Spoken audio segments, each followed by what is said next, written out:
Hey everyone, welcome to my Geminate video. This one was a really long one because of all of the cards, so please stick with it. There's a lot to go through with this video and I've tried to go through it as quick as possible, but I also like to try and go as in depth as possible for you guys. So yeah, this one's a long one. If you do enjoy it, you know the drill. Please do like and subscribe. It really helps me out here on YouTube on growing the channel, and I've got many more Frosthaven guides and Gloomhaven guides left to go, and I'll be doing a video like this on every single starting character for Frosthaven. So I've done the Deathwalker already. This is my second one with the Geminate, and we'll be doing the other ones in the upcoming weeks, so stay tuned for those. I also stream regularly on Twitch at twitch.tv/mandatoryquest, where I stream every Monday, Wednesday, and Sunday. So come hang out, talk Gloomhaven, maybe play some Gloomhaven with me on Sundays, and yeah, just have a good old time.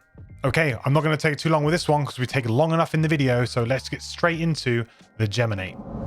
So the Geminate, one of the starting classes from Frosthaven and one of the more complex ones. You can see there it's 5 pips, which is the max complexity on the scale. It's got elemental affinities of fire, ice, and light. So those are the elements that this character cares about. And you've got kind of a pretty balanced scale here on all of the different sort of roles within the game.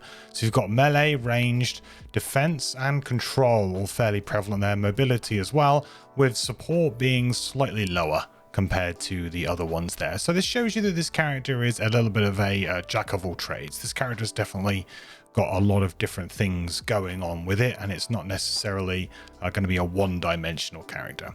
So the unique mechanic that the Geminate has is it actually has 14 cards, but it has these 14 cards across 2 different hands. So you have your melee, or what I like to say the left side of your brain, if you like, and you have the ranged, which is like the right side, and you can see they're delineated by the 2 different symbols.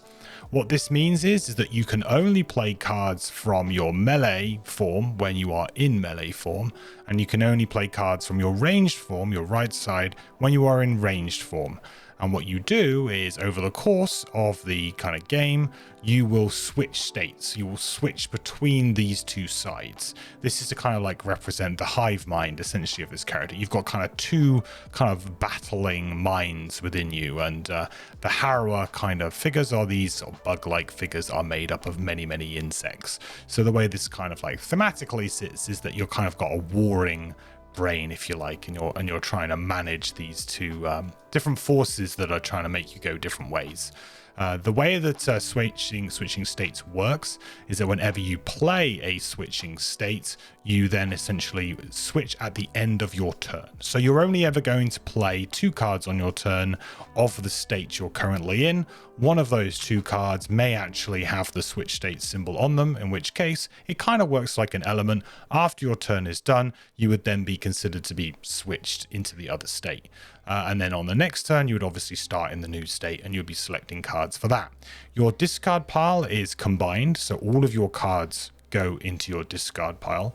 When you start the game, you can start the game in whichever one you would like, and also when you long rest, you can also switch forms during a long rest, sort of as a freebie. So if you do long rest, you can. Now there are a few things that have changed with this.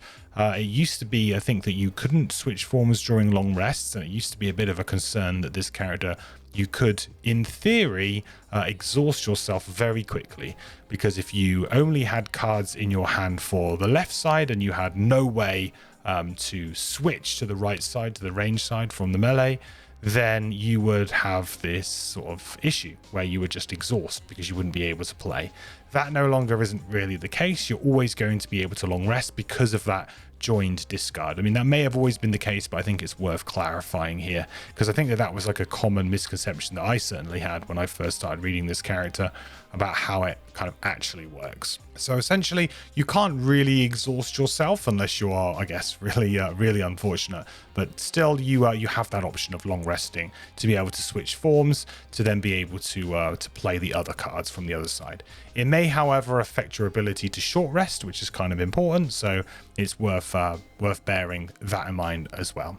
Another kind of sub mechanic that this character has is precise range, or precision range if you like, which means that a lot of our ranged abilities, which are all on our right side in our ranged form, they will actually have targets, but they will stipulate an exact range. So all targets must be at this range or within these two ranges. If you have a look at the example here, it's target 3, but only within range 4 and 5, which means that the target 3 is obviously very powerful. A target 3 attack is great. However, it might be a bit more difficult for you to position yourself to actually get those kind of enemies 4 and 5 distance away. One of them might be 2, for example, and one of them might be 4, and the other one might be 3. So therefore, you have to kind of move around to try and capture as many enemies within those ranges as you like.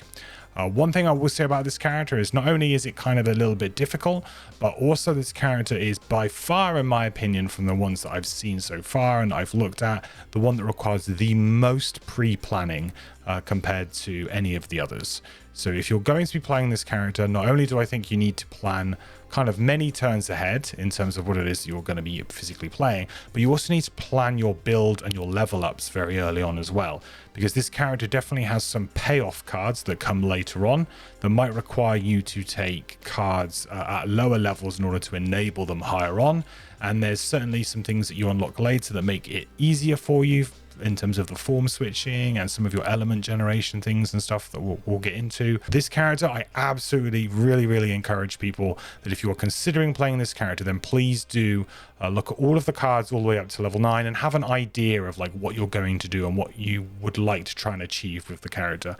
Because if you pick a card at level 2 and then you pick a different card level 3 and then level 4, and you don't have this kind of concise idea in your mind of how you want to play, I think it could end up being a bit of a mess. Another important thing to mention is about the hand size with this character. So you have a hand size of 14, kind of technically. However, really you have 2 sets of 7, and you must always have, when you start a scenario, 2 sets of 7. You can't imbalance your cards into the melee form or the ranged form, so you couldn't say take 10 cards from the left side and then only take 4 cards from the right. That's not how this works. You have to take 7 and 7. And this is important because obviously when you're leveling up, when you level up, you have the option of either a melee left or a ranged right. Okay, so you're going to have to make those decisions. And if you obviously go for melee every time you level up, that means that when you do switch to your ranged form, you will have your weaker effects or your level 1 cards there. So there's definitely some kind of balance going on there. And I think you will probably want to mix in cards from either side. Maybe not equally, entirely, but certainly you might want to consider doing that just so that you're not useless maybe when you're in the other form. One observation that wasn't obvious when I first started looking at the cards is that actually all of our XP gain for this character is tied to our burn cards and the use of the elements, which generally means we have to use burn cards to get those elements. So this is a character where you are definitely encouraged and you kind of have to burn cards. Otherwise, you really aren't going to progress at all in terms of leveling up with this character. So if you want to get, let's say on average, 10 to 12 XP in a scenario, you really need to burn through those cards. So I feel like there's going to be some good opportunities for this character to burn them, maybe not for the maximum amount of value, whereas other characters may consider holding some cards back to try and get the maximum value. I think obviously that would be great to do if you can. But actually, this character, you're going to need to burn cards in order to progress and level up. So perhaps you need to look for those opportunities where it's still maybe worth it and not feel too bad about it either when you are burning cards, because it is just part and parcel of this character and it is how you're going to progress. With starting health of 8, this character sort of starts with medium amount of health, that is in the mid-range for characters, not the lowest and not the highest that you can get. And this character does have a little bit of tanking potential through some of their cards, which we'll go into. Okay, so let's have a look at the cards. So we're going to have a lot to go through because of the starting hand size of this character. That means we have 14 cards at level 1 that we need to pick, basically, but also we have all of the additional X cards as well. So this character has a lot of cards to go through initially, and then you have your regular 2 cards at every level up. So level 1's obviously very important. So we'll try and get through these a bit quick so that we can kind of really get stuck into the other more important things later on down the line. One thing that this character also has, and this is something that I've I've noticed is that this character has quite a lot of burn cards, which is probably pretty representative of the fact that they have such a large hand size. This does mean, though, I've noticed that the burns are not maybe as powerful as you might expect. So some burn effects you other characters get, especially characters that have smaller hand sizes, their burns tend to be quite impactful and they're quite big and powerful. Whereas I've noticed that on the Geminate character, these seem to be a little bit more underwhelming, but I think it's important to sort of mention that now, and in the vacuum of the fact that, well, this character has so many cards that you can afford to burn more, and I think that's been considered here with this character. So the first card is Icebound Quills, which is attack 5 with Pierce 1, and we can consume ice to add an additional +1 attack and +1 pierce for 1 XP, and it is 1 XP and it is a burn. So this is maybe an attack 6 with Pierce 2, which is not an amazing attack. However, for a burn, this is pretty decent. The Pierce 2 as well, potentially, that you could get will make this very relevant as you level up, and will still mean that you can do some damage. And you know, even at low levels, you still come up against enemies that have some shield here or there. So it's a big attack for sure. So it's not bad, but it's not great by any means either. However, we've got 14 initiative here, which is really important, and we've got shield and retaliate on the bottom here, which is also pretty decent for this kind of initiative. So this is a kind of a little bit of a sub theme this character gets. We do get a few sort of shielding and tanking options as we go along, and this is not a bad one on 14 health. If you don't need to move, then this is quite good. We will be going through all of the melee form first, so that's the way the PDF's been ordered, but we'll go through all the way through all of the melee side, and then we'll go through the range side as we go through. So Icebound Quills, I think, is pretty fine. The 14 initiative means that it's going to be useful as just a move to quite a lot of the time as well, and this is okay. It's a little bit underwhelming, obviously, because we have to start in the right spot to be able to attack something, because we'll be in our melee form in this point of time. So that does mean that we need to be able to start our turn next to an enemy to hit them, most likely, or be planning to do something else with our top action. So Icebound Quills is just okay, I think. It's nothing amazing, but it's just fine. Next up, we have Draining Pincers, which is attack 3, consume light to gain advantage. And this could be like quite a nice little AoE here, 3 in a row. This is similar to like a spear. You might have seen this for a few different characters, like the Brute at level 1. This is a little bit better, though. I think the advantage here really puts this over the edge. If you have advantage, then you're pretty happy. The thing is, though, is that advantage is decent at level 1. However, you still have some pretty bad cards in your deck. So an advantage draw you might still draw like 2 -1s, or a -2 and a -1, or a miss and a -2, right? There's still some bad draws that you can get. So you can't really abuse advantage in the very, very early levels. But once you get some perks and maybe you can improve your deck, then things do get a bit easier. But like I said, again, this is another burn. So this is typically a card that you would not see a burn on. I think for other characters, then this would not be a burn. I absolutely think you want to consume the light here to get the advantage. I think that makes a lot of sense for this one. Not so much for this one. I think this is obviously nice to be able to consume the ice, to be able to get the +1 and the +1 pierce. But to be honest, 5 attack and 1 pierce might be enough against a lot of enemies at level 1. However, this is I think more essential, just because of the fact it's a slightly lower attack, and also the fact that you're targeting 3. You're going to get a lot of value from the advantage. 72 initiative is bad for an attack effect, generally speaking, so that's not really good. We have a move 3 and jump, and we have a switch form. So this is a form swap, and I feel like this is the best position for this kind of effect. You're going to want it on the bottom of a card, and you're going to probably want it as part of a move, because then it allows you to set up to be in the right position for your next form. And this is what we're talking about with planning. So even though you're not going to be, you know, playing cards from the ranged form this round, you do definitely need to have in your mind, okay, what kind of cards would I like to play next round, and what cards are they going to be, and what position do I want to be in. I feel like this card here is an absolute role player. This is going to be like a key thing to ensure that you can keep switching states when you want to, and switching your forms. So this is just super important, and I think just for this fact here, this card is an auto include for sure, and this is like an okay attack that maybe you'll get done towards the end. But you have to be careful, of course, because if you were to burn this card for its top, you're losing this part of the card, right? So there's definitely some things you need to be careful about, because if you burn all of your switch forms from one form, then you have to long rest to switch forms, and that could really slow you down and upset your tempo of play. So there's definitely some pitfalls to be careful of here. So next card is Hornet Stingers, which the top is attack 1, Pierce 3 with poison. Really nice AoE though. If you have a look, I really like some of the AoEs that this character gets, because they're just a little bit different compared to what we're used to seeing. Attack 1 with Pierce 3 as well. This should be quite exciting, because what this means is that this level 1 attack is actually going to scale. The problem with attack 1 is usually like, yeah, it feels okay at level 1, but then once you kind of start getting into like your level starts increasing, the enemies start getting shield, and then it just sort of completely drops off and it feels really bad.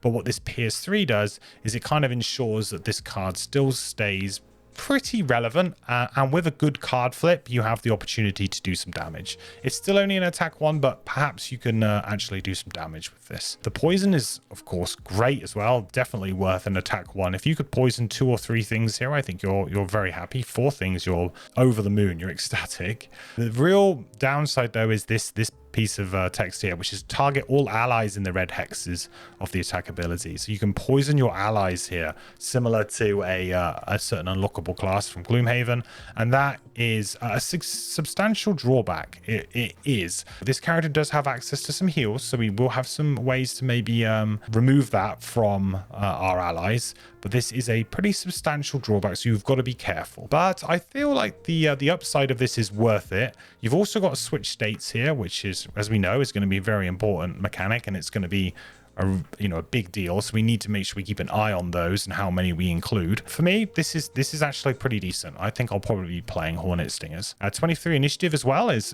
a good place for this kind of attack. Hopefully the enemy kind of ends up forming up in this kind of situation, and we can go in and we can do this with 23. The bottom of this is move 3. With all attacks targeting you this round gain disadvantage. I don't think this is a hugely great effect. I think this is sometimes slightly overrated, but this character does have a bit of a tanking sub-theme going on. And if you do decide to go down that route, if you combine this with maybe shield, like shield 1, shield 2, then actually this could mitigate quite a bit of damage over a course of a round. But the thing you have to be careful of is disadvantage does not guarantee that you don't take damage. There's still a chance that the enemy draws a ×2 and a +2 together, or 2 +1s. There's still bad draws out there for you, so it can help, but it's it's not pure damage mitigation always. But I think that this is like fine, and it's nice that it's tagged onto a move 3, because move 3 is going to be useful on 23 initiative anyway. I think Hornet Stingers is a slam dunk pick, and also this is a non-burn top, which is something we want to look out for, a couple of non-burn cards to keep us going too. Next up we have Changeling's Boon, which is attack 2 and then attack 2 again on 40 initiative. This is sneaky good, mainly because of the enhancement dots that we have here. Purposefully, it's quite funny that they've decided to ensure that we can't fully cheese it, but this means that we can enhance this with a +1 if we like. This one actually opens it up so that we can enhance negative conditions.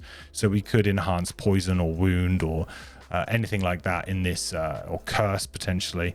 I mean, the cost for adding like things like that might be quite expensive now. We don't actually know how much enhancements are going to cost or how enhancements are going to be done, but we know that they're nerfing a lot of the potential, because they want people to maybe make better use out of the +1s and not to just rush to buy the most broken enhancement on an AoE, for example. But this is obviously a very good one for that kind of thing. This feels to me like a really good potential for enhancement, this particular hex, so keep an eye on that. But yeah, attack 2, that's always going to be good, especially against a poisoned enemy, and we know that we have ways to poison enemies. So if we can poison an enemy, then we can hit them for this. This 2 turns into a 3, this 2 turns into a 3, and it's a very strong attack. 40 initiative is not great though, so that is a bit of a knock against this top attack. But we have Bless, Self, another enhancement dot here. So in theory, we could enhance this with Strengthen, but this is a burn, and there's not usually many burns that you end up enhancing, because it's just, you sort of throw money at something that you can only play once in a scenario. It's not so great. But what this says is at the end of each of our turns, we may consume an element to create fire or light. So this is kind of like a new symbol for elements, which says either or. So this is fire or light. So if you see them combined in this way, it's basically just saying one or the other. And then switch states. Importantly, this card goes out into your active area, so it is a burn, it is an active thing, and you basically get this for the rest of the game. You do not get this for the rest of the round. This only happens on the turn you play the card, and then in the active area, it only does this, and then you obviously can choose at the end of each of your turns, including the turn that you played it. Blessing yourself is going to be great, I think, and if you did put a strength on that, if you had all of the gold and it was possible, I guess it would be even better, but I think this card's kind of okay. It depends really on what your party is. Now, the way that the elements work for this character is that the melee left-hand side cares a lot more about ice, and the right-hand side, the range side, cares a lot more about fire. And they both kind of equally use light. So light's kind of the element that goes between the two and fits between the two.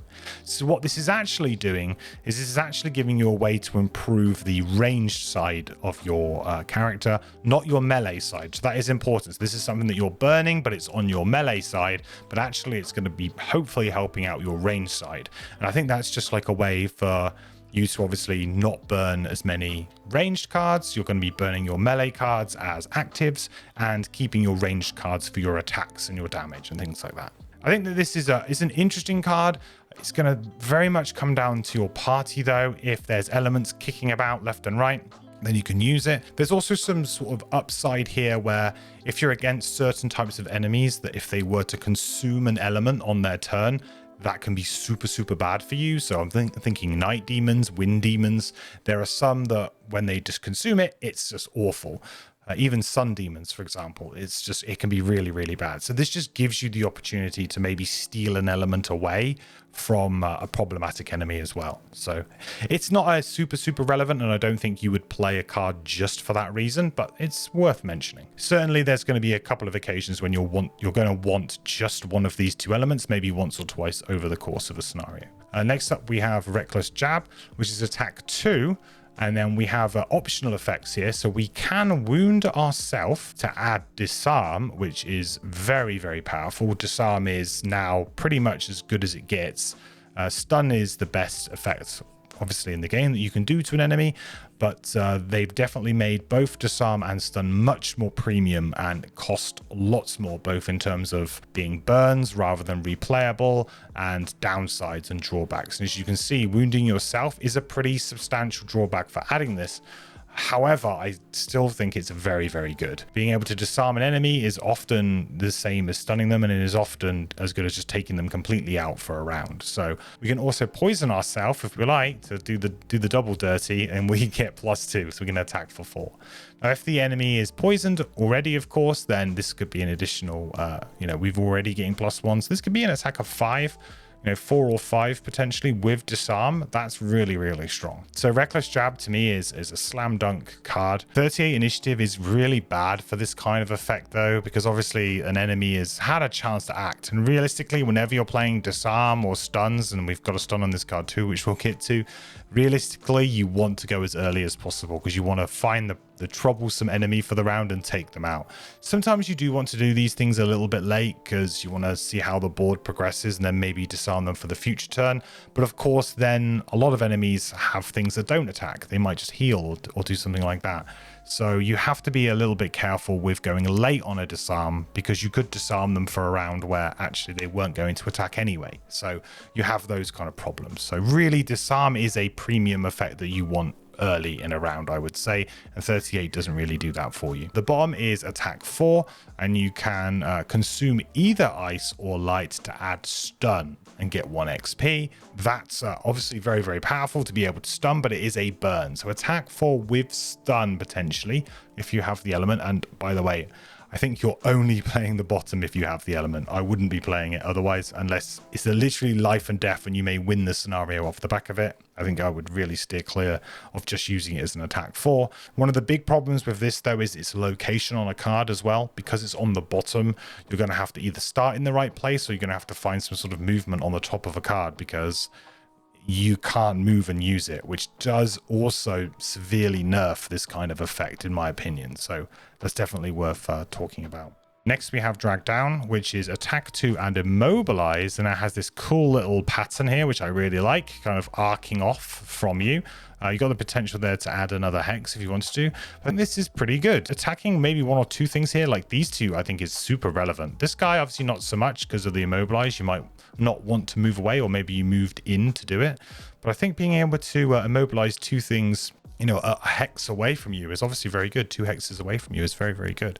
So I like Drag Down. It's also a switch state, which sometimes it's hard to evaluate completely at the moment because I haven't quite got in my mind the sequencing and when you really, really want to. But certainly sometimes this might actually hurt you because you actually want to stay in your current state, but you are forced to change states. So there are some times when you might play this and go, actually, I would love to have followed up with something else, but unfortunately I can't. 34 initiative is not great. Again, similar to the other card, it's really you want early for these kinds of control effects. Control effects always really want to be on early initiatives most of the time. And the bottom is move 4 with jump. And it's a burn, but we've got disarm, target 2, range 1. No other stipulations, just we can do it. And this is a really good, in a pinch, control. You can then play this, disarm a couple of enemies, maybe do some attacks, and then you can then use the next turn to follow up and do even more attacks as well. So I really, really like it. I think we're not going to see the same tier of control that we saw in Gloomhaven. I think those days are gone. That ship has sailed.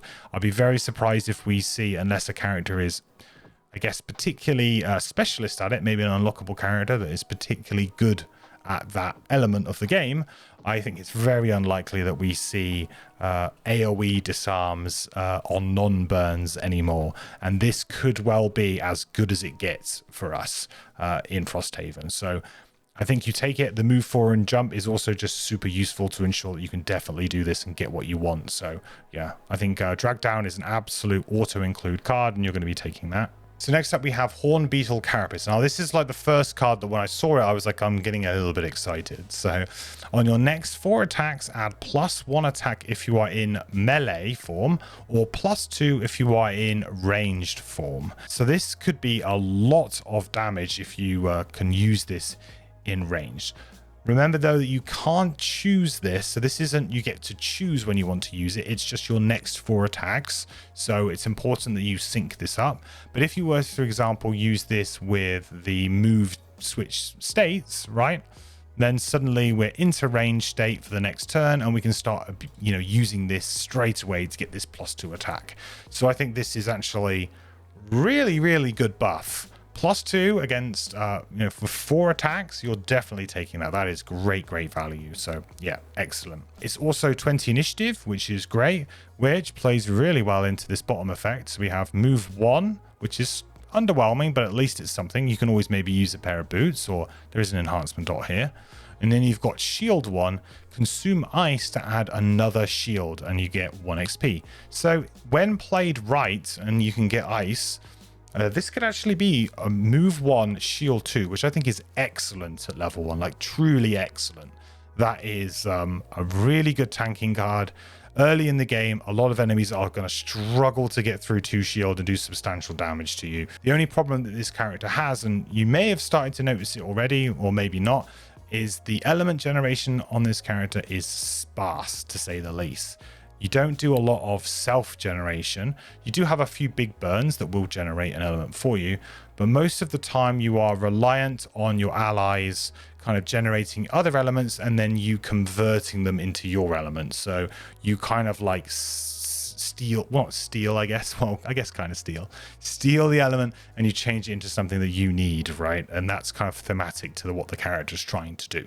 So that's definitely an element. So although this looks like, hey, this is really, really good, generating this ice is actually a lot harder than maybe first appears. So that is worth considering. But Very, very strong. I think you're still pretty happy with just move 1 and shield 1 in a melee form anyway, a lot of the time. Next, we have Flailing Tendrils, which is attack 1 with Muddle. We can consume light at +1 attack. And then we have this crazy AoE. Again, another really cool different style AoE here that just goes out in all different directions. You can even enhance these 3 around here to make it even crazier. I don't think necessarily you really want to, but maybe you might. But also, here's the downside. We target all allies in the red hexes of the attack ability, and they get muddled. So a little bit of a dirt tornado style effect going on here. But this is a melee attack, so it is considered to be. And we have the opportunity here to maybe make it an attack 2, which I think is pretty decent. When combined with something like this, obviously each attack would be +1. So you might have an option like that. I do think you want to use this in range to get this additional damage. The muddle is the significantly less of a downside to your allies compared to poison, compared to the last one, which was poison. However, muddle at early levels can hurt players.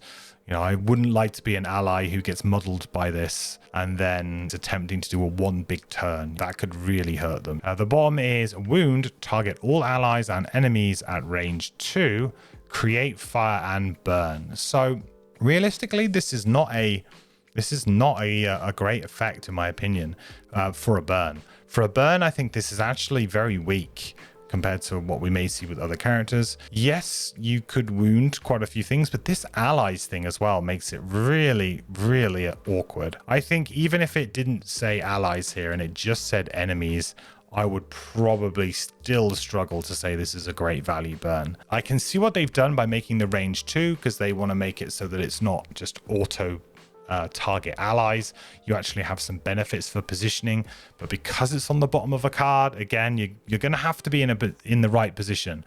Now the 12 initiative makes it possible. Maybe you go late the previous round, move into the right position, then you use this. So there is some sort of play there that you can do, but I don't really think that this is representative of what a good burn effect can be. If you could wound 3 enemies, I mean, that's fine, but it's really not great. But it does generate fire, which may be super, super important for you, which we'll get into because this is a very good element at times. This is potentially not really worth it as a burn effect, but I guess towards the end of a scenario for 1 XP and to create your element, maybe it's worth it, but this is strong. So the last card we have in the melee form is whenever you kill 1 or more enemies during your turn, you may switch forms or ignore any switch form icons at the end of that turn, which is like really super awesome. It means that you can just ignore that switch form. So you wanted to stay in a form? Great. Now this to me feels, and I've got a history of this if you've seen any of my other videos, I don't like I like to call them the lazy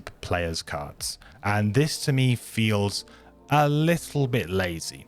What I mean by that is that it encourages you, or it kind of gives you, if you like, a free pass to not have to really engage maybe 100% with the mechanics of the character, right? It's now saying to you that, hey, actually, if you kill an enemy, you don't actually necessarily have to interact as much with that part of the character, like if you're struggling with it or for whatever reason. And I typically don't like those cards because I feel like they just don't reward the in-depth strategy and the fun of playing a character to its mechanics. But I understand that they need to exist because, you know, sometimes some players find it more difficult to play them, and actually something like this could be quite fun. Now this card's slightly different in a way. It's not quite full lazy card because there is a potential here that you could really try and focus on just one side, and perhaps this would let you do that. However, because it's a melee side and it's a burn, I would probably suggest that means that you're going to be focusing on the right side, the range side, not the melee side. And that's kind of like the way that it is, right?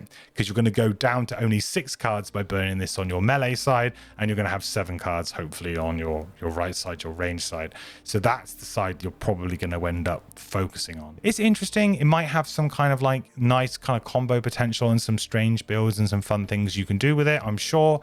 However, for me, it just kind of like, it doesn't really excite me as somebody who wants to play around with the switching of the states and really get my teeth into that mechanic. The bottom here is loot 1 with all adjacent allies and enemies suffering 1 damage. This is like my least favorite loot effect. You can decline the bottom here. Importantly, you can just do the loot 1. That's why this little line is here. That's delineating that they're 2 separate kind of actions in the same ability, if you like. So 2 separate parts. So you don't have to do one without the other, or so it is possible for you to do either the top loot 1 or this. So you could also just do this if you wanted to. And so there might be some use there of just hurting some enemies for this. Rumbling Advance has always been very, very good. So there's always that, which is the Cragheart card. But the important thing with that is it had move written on it, and this does not. So for me, this is probably one of the worst loot cards. Again, because it's on the bottom, you're going to have to set it up. So Feeding Frenzy for me is a card that I am not particularly excited to play, and it will not be making my initial kind of level 1 hand until I think maybe there seems to be a better reason for playing the top of this, or a reason presents itself. The next card is Selfless Offerings. So we're switching over now to the range, to the right-hand side of our hand, of our brain, if you like. So we have Heal 3, target 1 ally at range 3, and we can consume fire, there's that fire element, to add regenerate to that character. And this is a new effect, which essentially is like opposite to wound. So it can heal and remove negative effects at the beginning of a player's turn. So if you've poisoned, then this would remove that, and it would stay there, and it would keep going until you take damage. So at the point that you take damage, this then gets removed. So this could be a really nice little effect to drop on an enemy who has maybe taken a few hits, needs to disappear and retreat to the back of the room for a few turns, maybe just take a few turns off. You can chuck this on an ally, and then they can sit there and they can gain some incremental healing over time. This also is the first card that we're seeing of the kind of support element of this character. So there is kind of a few different builds. There is kind of like the melee like damage build, ranged damage build. There's the kind of tanking sub-theme build going on, and there's also this kind of support build also kind of going on. So there are lots of different things you can do with this character, and you definitely kind of mix the builds together much more than maybe with a traditional character. With a traditional character, we're all in maybe on one sort of style of play, or we're very much like 80-90% one style of play. This character is definitely not like that. This character is more of a 50-50 style character, sometimes like, you know, a 33-33-33, you know, infinite recurring style kind of character with some other types of builds. So you do have to be a bit careful. In terms of like the ability, I think it's okay for a level 1 heal. It is fine. You know, heal 3, range 3 is actually just kind of like bog standard. However, this target 1 ally means we cannot target ourselves, which is a bit of a drawback, considering that, as you know, on our melee form, we were doing things like wounding and poisoning ourselves. So we do need to be able to heal ourselves at some point. This card does not do that, which I think ultimately makes it a bit weak, but it is a dedicated support card. Like, there's no question about it. The bottom is move 3 and switch states, which we know is just super useful. So this card is probably going to make our rotation regardless, because move 3, switch states sounds good to me. I think we probably want to play both of these from the 2 sides. 27 initiative as well is a fairly decent initiative. It's nothing amazing, but it's just okay. So I think Selfless Offering probably makes it just for this, but this does give you some nice situational things you can maybe chuck in between rooms, or an opportune time to just heal an ally. Next, we have Into My Embrace, which is attack 3, only range 3 or 4. So there's one of the first cards we've seen that actually just stipulates the range, and it only can target range 3 and 4. And then it has pull 2, and you have switch states on the top here. So this is essentially attack 3, range 3 or 4 exactly, with pull 2, which is decent. I actually feel like this is pretty decent. Push and pull are going to be substantially more important, I think. I mean, they're already quite important in Gloomhaven, especially at higher levels of difficulty, pushing high shielded enemies through traps and things like that, getting them dead really quickly. But I feel like now with the changes to the rules, in which you can go up to the maximum, pull especially is going to get more useful, because it used to be that you had pull and you didn't really want to pull maybe an enemy all the way up to you, because then, you know, you would be the focus, so they would then attack you, which would be awkward. But now you can just pull them that one hex into that trap in front of them, then that's it. You don't want to use the full 2, and then perhaps they'll focus somebody else, or they're in the right position for an AoE from your fellow, you know, friends. So I feel like that's a really good change, and I think pull will be a really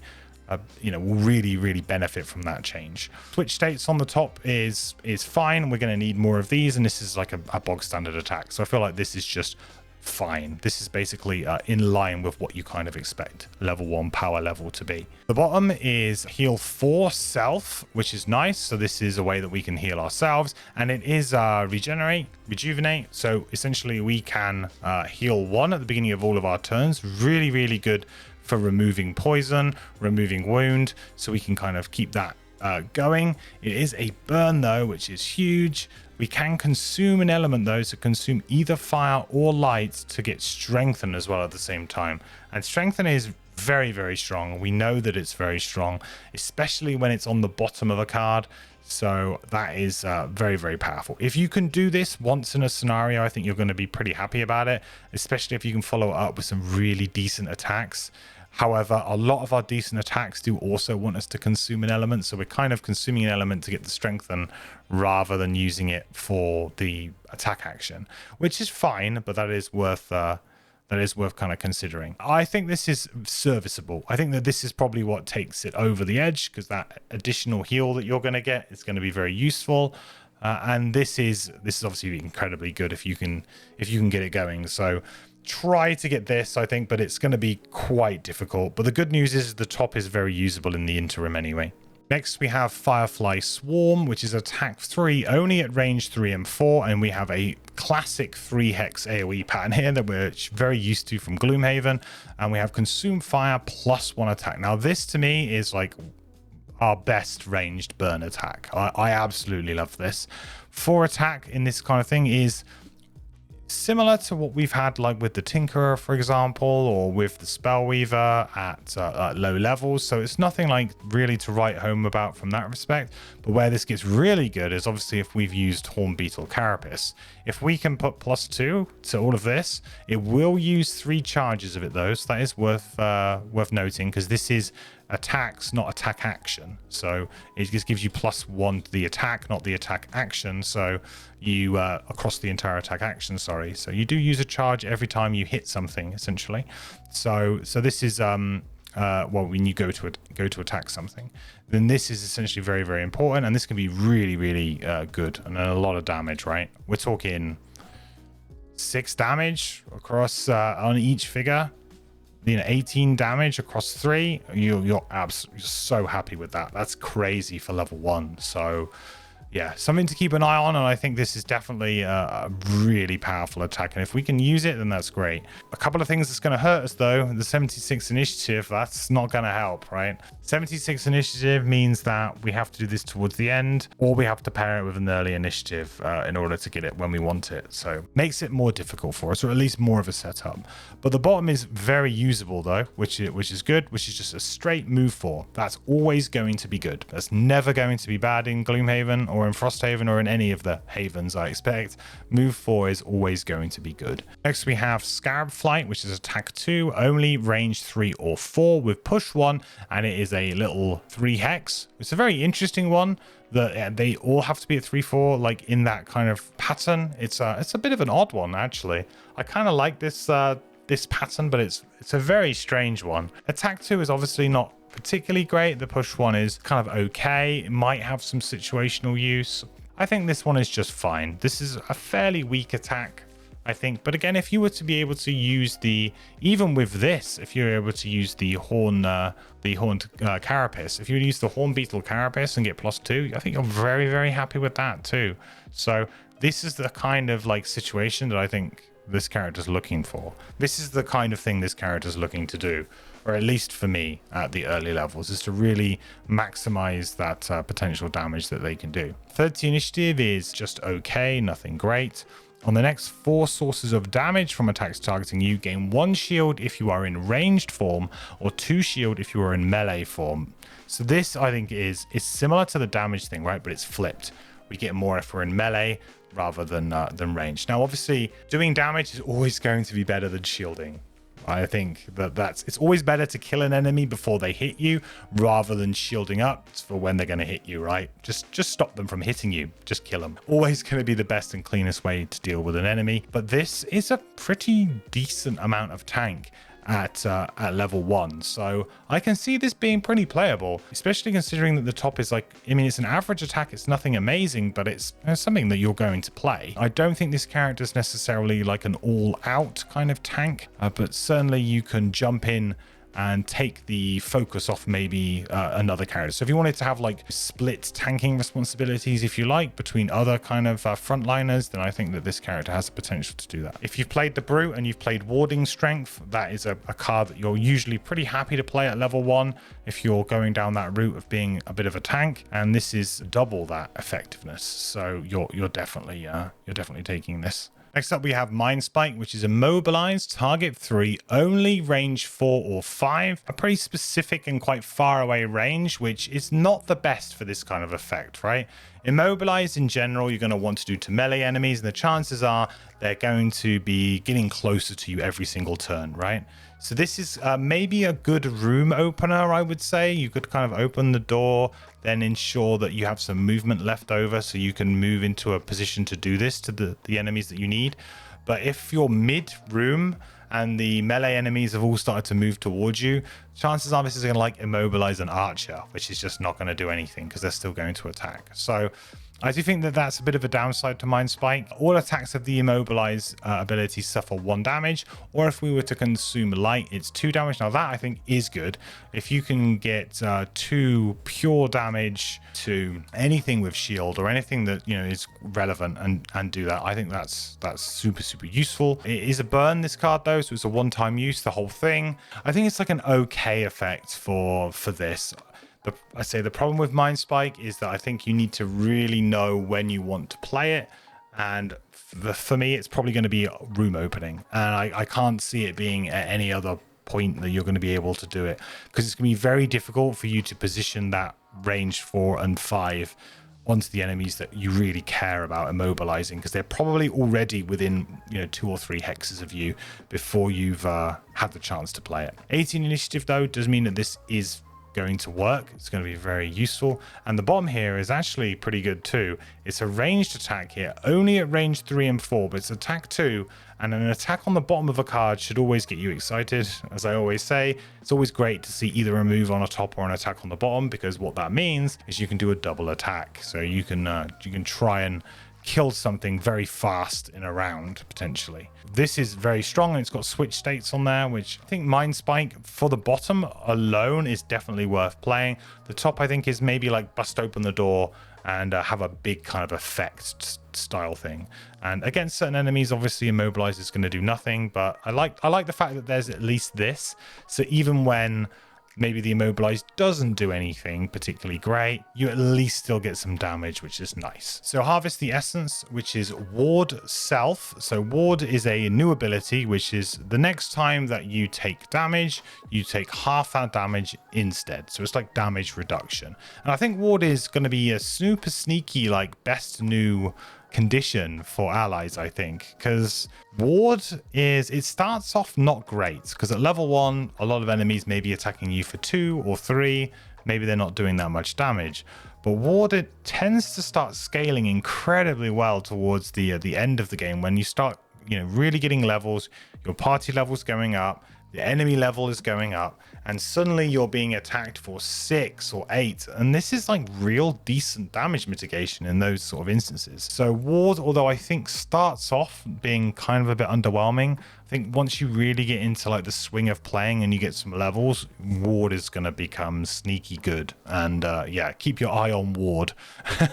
I think it's going to be a powerful and really well used effect. So we have that, and then we have at the end of each of our turns, we may consume an element to create either ice or light. So this is sort of like the counter to the other one. So this is setting up the melee side of our character and giving us the two elements that we care about for that. Well, ice in particular, but we can use both of those elements on that side. So it's a very simple thing. I think the ward self on the top is a bit awkward though, because you're giving up on an attack. Also, you are ranged. So what this could do though is you could play Harvest the Essence, which could be quite nice. Maybe create ice.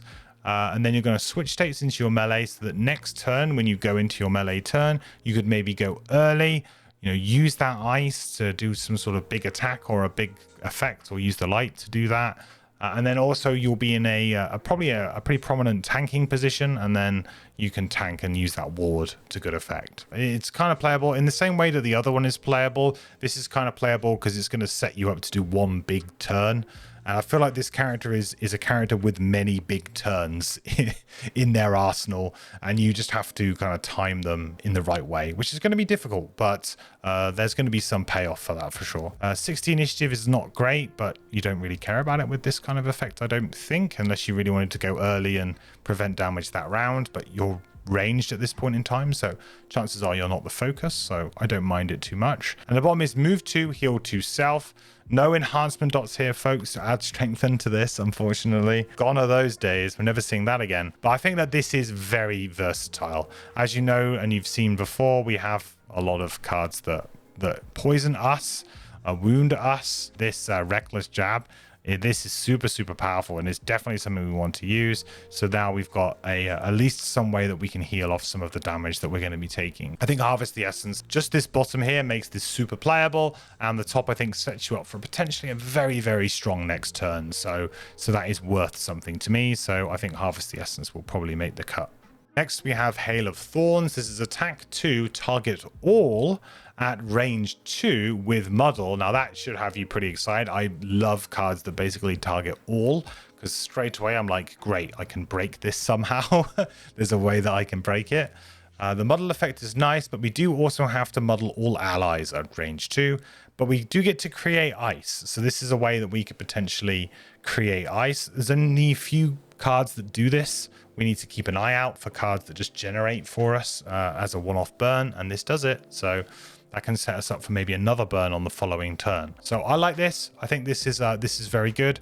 It's a burn, of course, and this effect should always be a burn. I think every character this would be a burn on, not just this one. It would be nice to have had something a bit better than Muddle there, but I think that would maybe make it a bit too good. I think Hail of Thorns is obviously a big attack, a combo piece, encourages you to pump a load of power potions or buffs and things like that into it to make it really strong. So yeah, a very strong burn attack.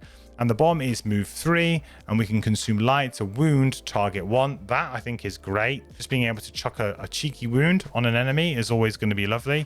88 initiative though, you kind of sometimes want to do this thing early, but it's okay. You're probably playing it mainly for the move 3 anyway, so generating the light is going to be tricky. My big reservation with this character, from what I've seen so far, is that it's not very self-sufficient with elements, and that is a bit of a worry for me. But Hail of Thorns for a top attack, this is about as good as it gets for a burn attack for this character, so yeah, we really like that. So on to our next card, Smoldering Hatred, which is attack 2, only range 4 or 5.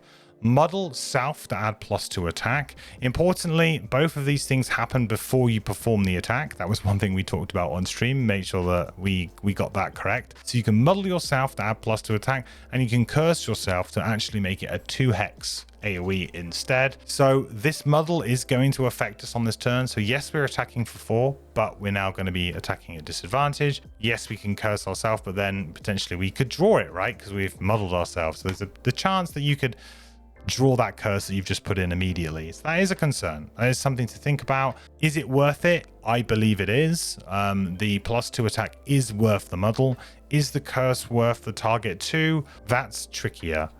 I probably would lean towards no, but sometimes it may be worth it. And I think it's going to come down ultimately to how much advantage you can get yourself to try and mitigate that. How many perks you have and what perks you've got, and how you really want to manage that in your party. My gut feeling is that I will probably always be adding the +2.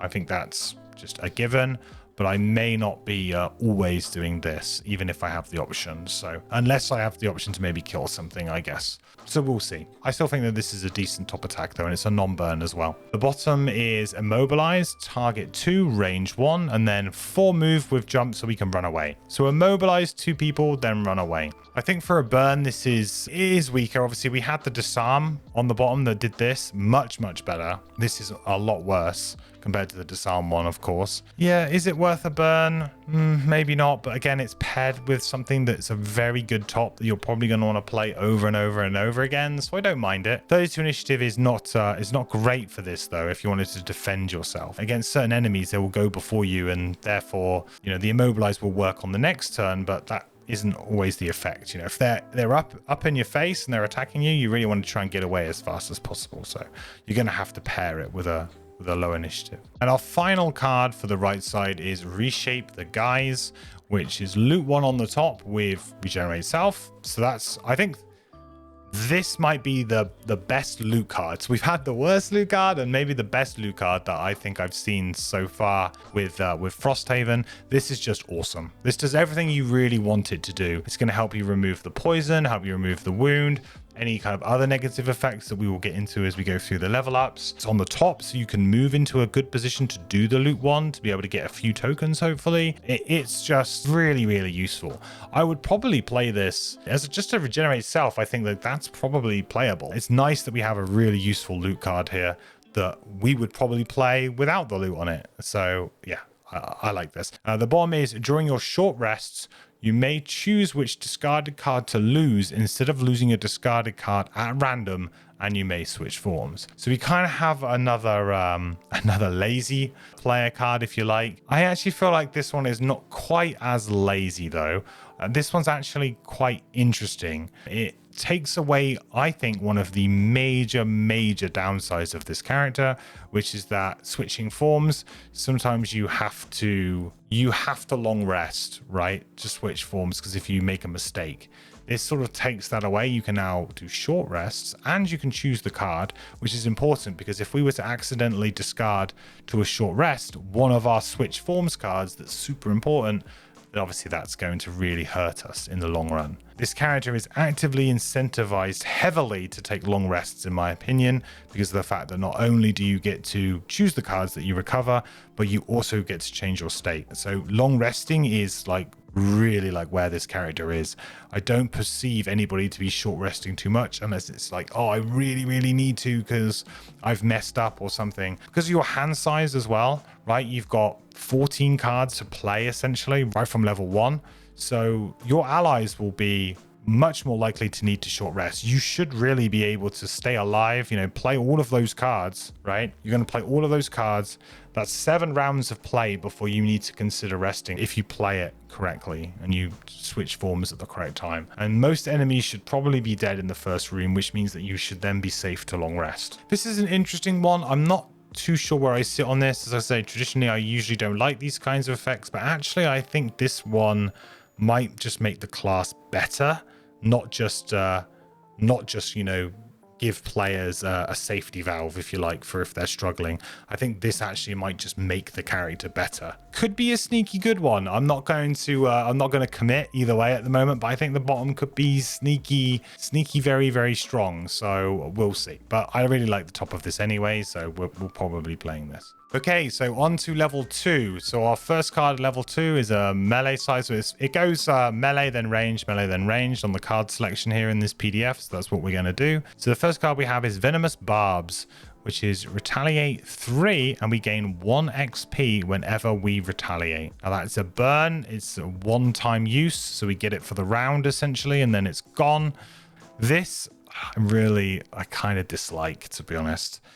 Retaliate can be very good, but imagine your plan is to play the top of this and then the enemy just draws their heal, or they don't move, or they play their summons, or whatever. There's too, in my opinion, retaliate, especially one turn retaliate, is just far too situational to ever really be good. This isn't range either, which means that against certain enemies it does nothing, and that I think is a big problem for this. The gain 1 XP whenever you retaliate Yes, if you play this in the right time at the perfect situation against the perfect enemies, you could get quite a lot of XP. But you also only have 8 health at level 1, so you have 10 health now. You're getting to level 2. I don't think that that's enough to really be able to tank, even with your shield cards and things like that. I think that this is a bit much.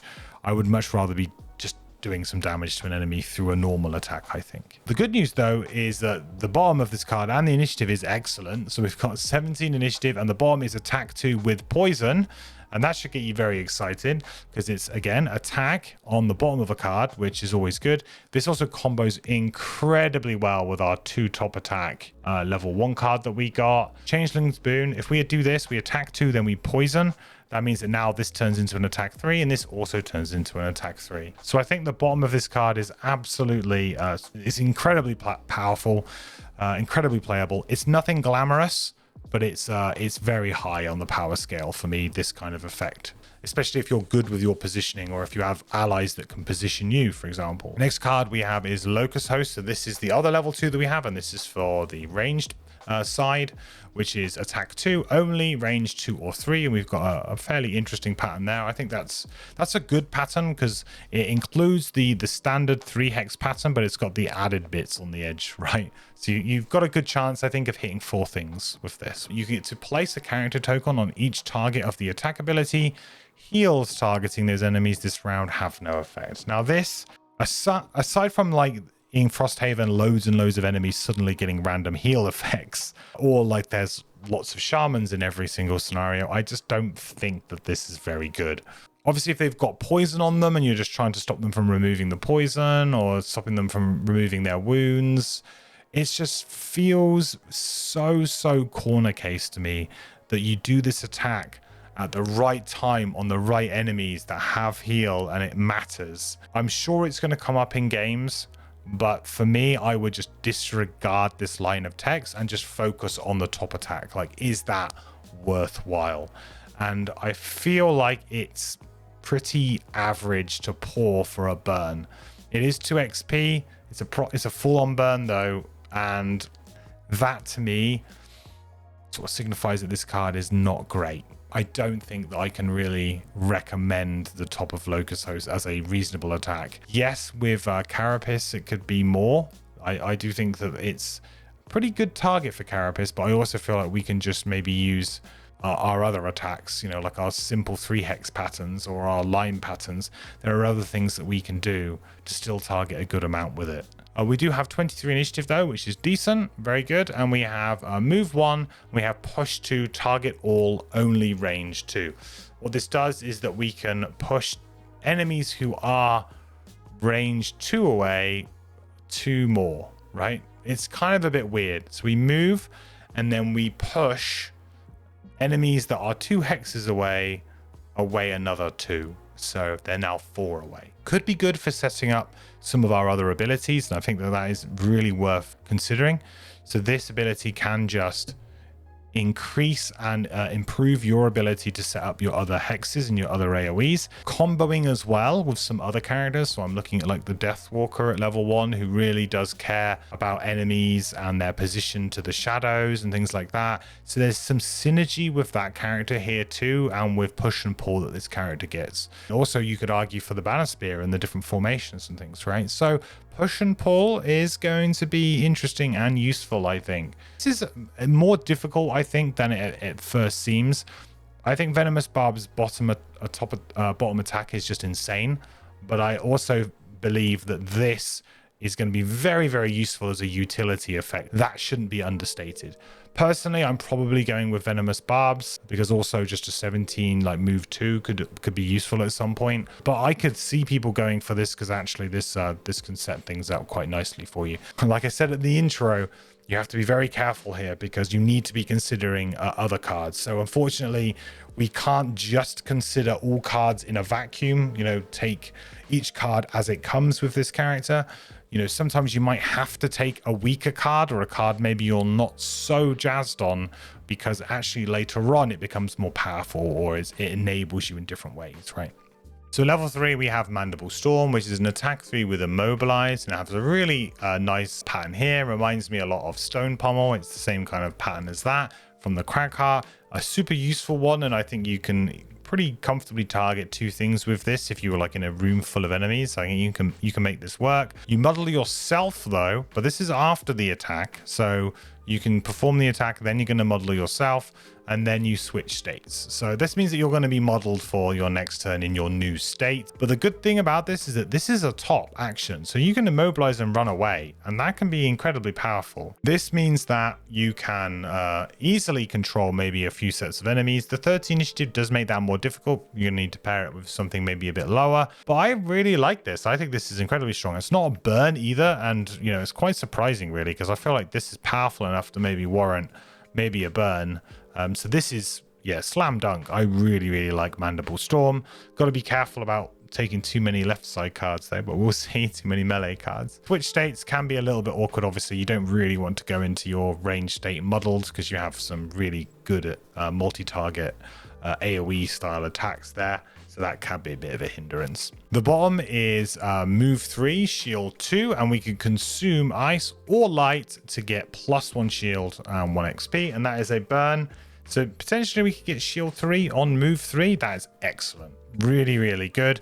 And that will probably go very far in a single round at this kind of level for this character, I would think. So at level 3, if you play on normal difficulty, I would imagine that shield 3 is not necessarily going to completely solve and absorb all your damage, but it will go a long way, I think, at this level. This card in general is incredibly strong. I think you've got an amazing top attack here with the ability to control and move away, and you've got a really good situational burn tanking ability that can just save a load of damage, maybe in particular scenarios where you might need to survive a certain number of rounds or something like that. This could be really, really useful. So Mandible Storm, I think, is one heck of a card. I just wish it had slightly lower initiative. The other level 3 card for the range hold is a Dragonfly Surge, which is attack 6 at range 4 or 5, only at range 4 or 5, and you can consume fire or light to gain advantage and wound and 1 XP. Now, this is, in my opinion, very similar to the level 1 that we had, where it was added pierce, right? That was kind of like, this is a bit better because the advantage means a lot and wound is a lot. So the fact though this doesn't have pierce might be a little bit bad. However, we can obviously use the buff from Carapace here to add an additional +2. I think this is fine. It's a little bit underwhelming for a burn. You know, if we look at other cards like this traditionally in Gloomhaven, you would not pick a card like this. I'm looking at you, Crankbow. That's a card that wouldn't be taken or wouldn't be considered to be very strong because it's a single target big damage attack, unless it's, you know, got the potential to do something crazy like backstab in combination with smoke bomb. Like those kinds of cards, they can work, but they work because the damage can get really out of hand, right? And you can set it up in an interesting way to help kill a boss or a really tough elite enemy. And I think that this is probably just on the slightly weaker side. I don't think it quite gets there. But again, this character can sustain a lot of burns, and it's by no means a bad thing. But yeah, I think you really, really want to consume the fire or the light to make this happen. Otherwise, I think it's very underwhelming. As a burn, for just a 6 attack at range 4 or 5, that is incredibly underwhelming. But if you can get advantage and wound, and then your attack 6 can suddenly maybe turn into a 7 or 8 damage with wound, and then maybe that's an additional point of damage on the enemy's turn on, so it's 9. That starts to make it worth it, in my opinion. 50 initiative is obviously slap bang in the middle, but in Gloomhaven, slap bang in the middle is not really 50. It's probably more like sort of 30. So this is pretty bad. Gain advantage on and add +2 pierce to all of your attacks this round. You got poison self and switch states. So you can gain advantage on all of your attacks, and you get to add pierce 2 to all of your attacks, but you have to poison yourself and then you switch states. Now this should get you pretty excited because this is basically strengthen, but it's a 1-turn strengthen, but it's on the bottom.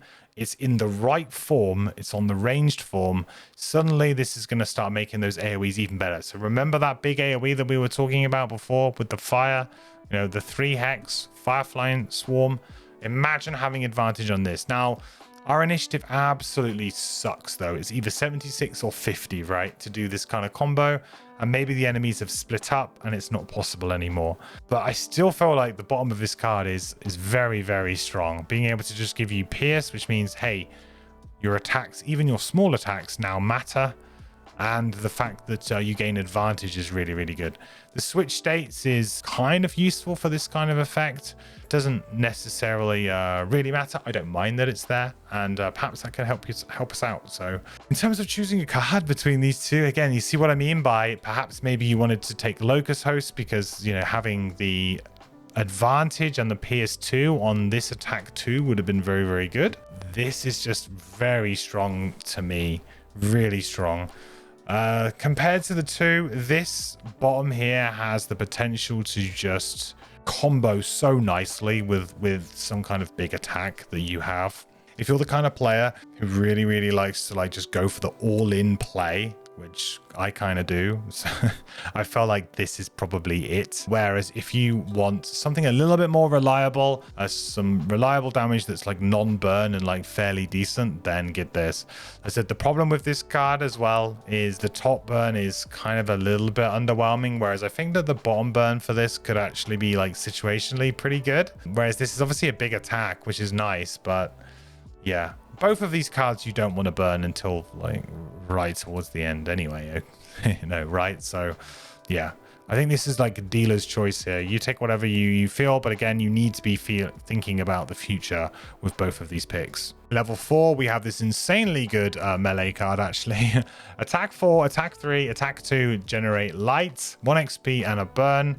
That's just like so good. And you can see here that why you need to start thinking about other cards, right? If we took Venomous Barbs at level 2, suddenly we can poison as well, which is going to turn this into an attack 5, attack 4, and attack 3. And you've got the generate light, which is super, super important. We need to just have a couple of these big generators, and this will do it for us to set us up to maybe use that on a subsequent turn. This is like the difference, I think, between these two. This is something that I think you're okay with playing, whereas this, I think, like, wow, like this has so much more potential to it compared to this. Even though this is obviously potentially got advantage and potentially wound on it, this, I think, doesn't necessarily require a heavy setup and can just be used really, really easily. I really like the top of Thresh and Fail. 43 initiative is not good though, so that's a bit of a problem. This character does have a few initiative problems, and there's definitely some times when you're going to be using your low cards as just move 2s. You've got pull 3, target 4 here, and you can consume light to get +1 target and generate fire or ice on 1 XP. So you can kind of get an additional target and then potentially be able to make an element that's relevant for the next turn for you. I feel like this is pretty good. Like I said before, I kind of like pull.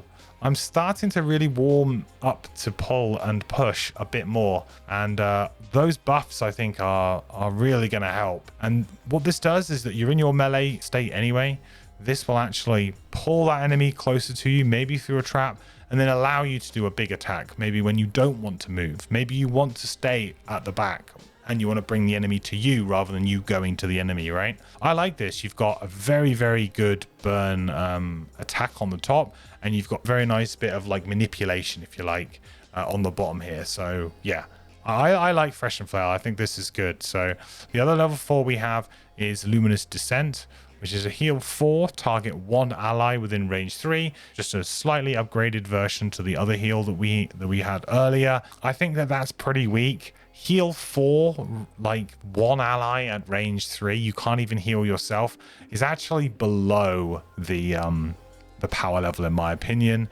This could easily have just been heal 4 like anyone. I get the reason why. The reason why they don't want this to heal yourself is that they really want those drawbacks for you taking that poison and that wound, and they want those drawbacks to matter, but they also want to be able to give you the tools to help your allies when you poison them because they were in the AoEs that you were doing, right? So they want to give you those tools, but they don't want to allow you to kind of bypass, if you like, those very real drawbacks of that poison and that wound. Disappointing though, because it does, in my opinion, make it a more underwhelming ability because of that. If you could heal 2 things with this, you're pretty happy. To be honest, you may be wanting to use that element for something else on a different card. So if you can heal 2 allies for 8, obviously quite strong, but will you ever get to do that? I guess is the problem. 67 initiative is not good for a heal ability. Sometimes you want to play late, but sometimes you want to play early. Usually you want to play early because an ally is maybe wounded or poisoned or that they're in trouble. They need some help. So I've found the heal abilities are most useful when they're around the kind of like mid-20s, something like that.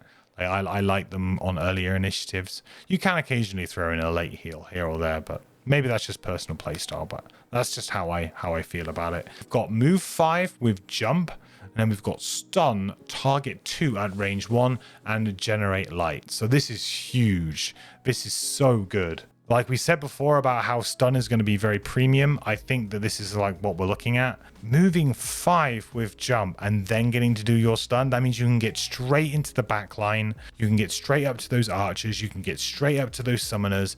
All of those annoying enemies that just hide behind the other enemies, right? Hiding back there, and they're just causing you grief because they keep summoning or healing or disarming you or doing whatever. They're just really problematic enemies. This very cleanly solves that issue. However, it is a burn. Again, traditionally, stun burn effects have not been great, but this does also have a move 5 jump tagged onto it. So not only does it stun something, but it allows you to open a room with just incredible ease. This is like an amazing room opening card. This is incredible. Obviously, if the room is huge, you might struggle a bit more because 5 move might not get there. But if you've got a pair of boots in conjunction with this, you're just away. So I really, really like this. I think in terms of door opening, there's no other as clean ability as this to open a door in Frosthaven that I've seen. Generate light is obviously very useful, and you're going to be able to use that ourselves, so we're really happy about that. Now, between these 2 cards, I think it's very, very difficult because I really like Fresh and Flail. I think that this is a great attack, and you know the do damage player in my mind really, really wants to take this. But I feel like this might be at like top tier, and it might just be that this is the best stun that we see most of the time, right? This is going to be up there as discussed as being one of the best maybe available stuns in Frosthaven, possibly when we finally get to see all of the other characters and things. I think that this is the new kind of power level of stun. I think this is the new cost of stun, and we're going to see this more and more. And at first, as you know, a Gloomhaven veteran, I think a lot of players are going to see this and be like, oh no, there's no way. It's not worth it, right? A lot of players are going to say, oh no, it's not repeatable, I'm not interested, you know, no thanks. But I think the more and more people play, the more and more we see that this symbol has just disappeared and we don't see it very often anymore. It's going to make this stuff really valuable. I feel like you can make a really good point for either. And again, you need to be considering your future cards and your previous picks within this. But I do actually think that this is very strong. This is the problem with this, though, is the top of this is quite weak, in my opinion. So that the fact that you've got kind of like a weak action to just carry a very strong action throughout the game, that might be a bit of a problem for you. At level 5, we have Formless Grace, which is heal 2, target all allies at range 1. Then once during each of our turns, we may suffer 2 damage to basically create fire or light. So here we go. Here is an ability, a way that we can now generate elements. And I think that this is going to be, you know, maybe sneaky good. Again, this is kind of like a lazy player card, which I said before I don't really like. I really like to generate, but I just feel like this is the way the character operates. This character does not operate like others we've seen where they can move, generate, and next turn consume, move, generate again, consume, move, generate, consume. That's not how this character works. This character very much kind of just sets them up, steals elements and converts them where possible, and plays the right card at the right time to capitalize on the element and have a big turn. It's not always going to be down to you always having your element available to you. This could end up being quite good. The 2 damage to you is a real drawback, but you can choose when to do it, including the turn that you played it. So it does set you up quite nicely, because again, this does swap you into your ranged form, and obviously fire is very, very good in your ranged form, so that does immediately allow you to use that. So I think this is potentially pretty playable. This heal to all allies ranged 1 I think is okay, nothing special. You're playing it because of this. You do have to be careful about this 2 damage that you take though, but you can also use like regenerate and things like that. So you could take a bit of damage and then maybe chuck regenerate on you and just heal up over a few rounds when you don't need the elements. So it's okay. 75 initiative is fine for this kind of effect, generally speaking. You could also just ask your allies to end their turn next to you. You know, that's something that you could do. The bottom is move 4 with jump, which is super nice. It's a big amount of move and jump is usually pretty underrated. I really like jump. I think it just gets you out of so many problems, and especially a character like this that needs to position themselves to ensure that they hit the correct range so regularly. Jump's going to be very important. So consume ice though to get ward as well, which is again very, very good. I think the bottom of this card is actually excellent. The chances are you're not going to want to maybe play the top straight away. It feels like the kind of card that maybe you do want to play very early on, but actually it's much better to maybe play the bottom for a little bit and then play that on the few turns when you need to like ramp up. Like you've kind of got some momentum going, and then you just need a few turns in a row to hit your elements. So you want to create fire, then light, then fire, maybe for like 3 turns consecutively, and that's when Formless Grace top really shines. I like the bottom effect a lot, and again, I honestly think the ward is going to be very highly sought after in Frosthaven. So the other 5 that we have for our range side is Chitinous Horde, which is 1 ally within range 3 may perform shield 2. So this is a really nice support ability to help somebody else do some tanking. The target of the shield ability may perform consume fire to strengthen self. So you could strengthen somebody. 15 initiative as well, which is obviously very important for this kind of effect. It needs to be early in the round. I think this is kind of okay. This isn't anything crazy. Giving an ally shield 2 is very interesting. The way that it says may perform shield 2, the reason why that stipulates that. So typically this is probably written in a very weird way, because in Gloomhaven this would probably be an aura effect. Or it would have been something like that. I'm thinking like enhancement field. I'm thinking the bottom of flamethrower, you know, allowing all allies within certain range to get a bonus. And the reason why it's been done like this is so that the ally could move away if they wanted to. So you can give your ally the shield 2, perhaps strengthen them, and then they can move away and do their own turn as they like, which is nice. I think that does give you a lot more freedom, rather than saying you have to hang around in my aura in order to get the shield. This gives that character a lot of freedom to then just be like, cool, I'm going to run into the middle of the room and I'm going to do my thing because you've helped protect me. So in terms of like as a support ability, this is probably one of the best shielding abilities we've seen. It's early initiative. You can shield something up, and compared to some of the other things in Gloomhaven, I think this is actually more powerful or on par because of the ability that they can move and not have to worry. That's a big deal. And obviously the strength and self could be incredibly useful, because then they might be moving in and doing a huge attack, and they're just, you know, going to shield and stay there. And if any enemies don't die, they don't get hurt so much on the crackback when the enemy comes back and retaliates and tries to attack them. I like this. For a support ability, this is very strong. Very, very strong. The bottom is all adjacent enemies suffer 2 damage, and then once during each of your turns, you may have 1 adjacent ally suffer 2 damage to create ice or light. So this is like the alternative, right? So basically at this level, at level 5, you're being given the choice. Would you like to play the top of this, which is basically enabling the ranged side of your character a lot more, which is the ranged damage and support side of your character?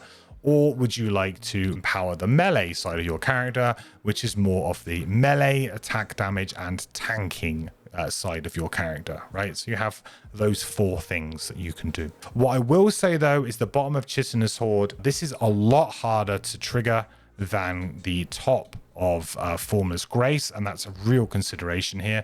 This is just, we can choose to take 2 damage on our turn, and as a support character or as a ranged character, that's not so bad. We can basically take a bit of damage ourselves. We're probably hiding at the back, so maybe we're not getting attacked as much.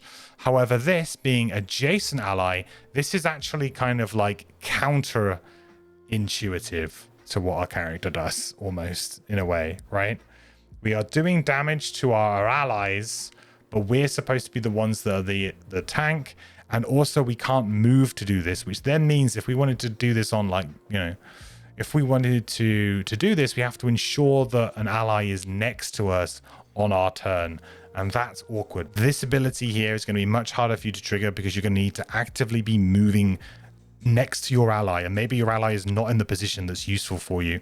Maybe they're not set up in that way. Maybe your team composition is not set up in that way. So this is much harder. This just puts all of the power in your hands. You choose when to do it. This does not. So I'm worried slightly about this one. I think this is much harder to do. I like the fact that we can choose to do this, whereas this is sometimes we're going to want to do it and maybe we're not able to because our ally is in the wrong position. So yeah, kind of sucks. So on to level 6, we get Corrosive Acids for our left side, which I think is possibly the best card that this character pretty much ever gets. I'm absolutely in love with this card. So this is attack 2, and we've got a nice little sweeping blow style pattern here, which is just 3 in front of us or 3 behind us, whichever way you like to look at it. But it's 2 attack, and we can brittle ourselves to brittle an enemy. What brittle is it's a brand new effect. Brittle means that the next source of damage an enemy receives is doubled. So it's like a kind of like a crit, but not really a crit. But essentially it's like the next source of damage is doubled. Now that next source of damage could be wound, so it would double a wound from 1 to 2. It could be a trap. A trap could trigger this off, right? So there's lots of ways that this could happen, and it could be removed. However, obviously attacking an enemy for a large amount who is got brittle on them is going to be very strong, but you do have to brittle yourself, so that is a real risk here. You could end up taking a big hit. The other thing we can do is we can injure ourselves to add poison. Now injure is a brand new effect again, and what this means is it means we cannot use items until the end of our next turn. So that means that both after we play Corrosive Acids, if we've chose to use this, and until the end of our following turn, we can't use items. And the reason why this can be quite detrimental is obviously if you have a stamina potion or something that you want to use, or a pair of boots that you need to use to get away, all of those things you are unable to do. Now with brittle as well, brittle can be removed by heal, so it kind of works a little bit like poison. It doesn't block heals, but it will be removed by a heal action. So there are ways we can mitigate the brittle quite nicely, which would be using either regenerate or something like that. That will actually get rid of it naturally at the beginning of our turn. So brittle we can maybe deal with. The injure though stops you from maybe playing a healing potion to get rid of that brittle immediately. You know, stops you from playing stamina potions and boots, things like that. So that is a real downside sometimes, and that is something to be worth considering. But this is one hell of an attack. As you can see, it sets so much up. And if you've got an ally who can then follow up from your turn to just do a huge AoE and maybe attack these 3 things, that's great. You're probably pretty happy attacking 1 or 2 enemies with this.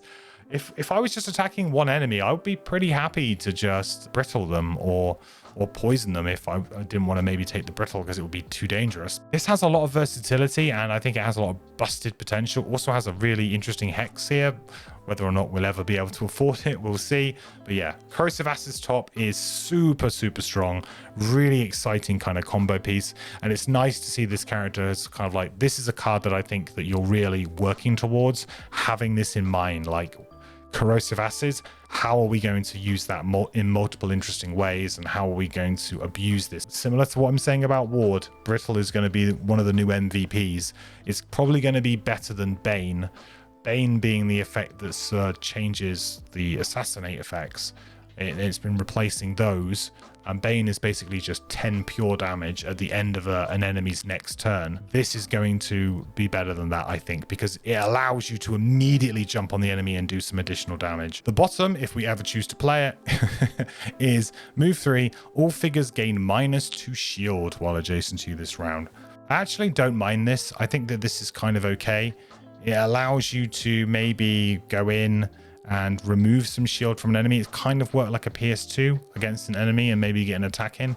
It's stuff like a fine utility item, utility ability, sorry. It does affect all figures though, so that includes all of your allies and all of your summoned allies. All of that stuff is basically included. It's all figures, right? So this could potentially hurt your allies if you were to play it in a certain situation. But again, it's a separated ability. It's not joined to the attack. So you could always, decline that part of the action if you wanted to. Situationally good, but I think you're always playing the top of corrosive acids. So next we have Hirudotherapy. Hirudotherapy. Try saying that. This is supposedly the study of leeches. I didn't know that until my stream taught me. So, but yeah, it's to do with leeches and the use of leeches in medicine. But up to 2 enemies at exactly range 2 to 3 suffer 2 damage, which is pretty decent and very thematic to the card name there, is that you can just straight up do 2 pure damage to 2 enemies at exactly 2 and 3. That's legitly very good, because you're always going to take pure damage going through shields, dealing with difficult enemies, not having to draw modifier cards and potentially missing. Yeah, I like that. And then we can heal self, where X is equal to the damaged enemies suffered with the damage ability. So if we were to deal 4 damage, we would heal 4. So deal 4 damage, heal 4 is incredibly strong. So if you did decide to go the route of the fire and the light generation, you wanted to take 2 damage to generate fire or light, this is a way now that we can start healing ourselves, so we don't have to necessarily worry so much about that. So I think that that's really, really cool, really, really neat, and a good use of the ability. This is good. This is a very, very useful top. It's going to do damage. It's going to heal. It's going to be useful over the course of a scenario. So yeah, I can't say anything too bad about it. It's not as good in my opinion as a top as acid, but it's yeah, it's still very good and it's interesting too. 92 initiative is okay. I think it's generally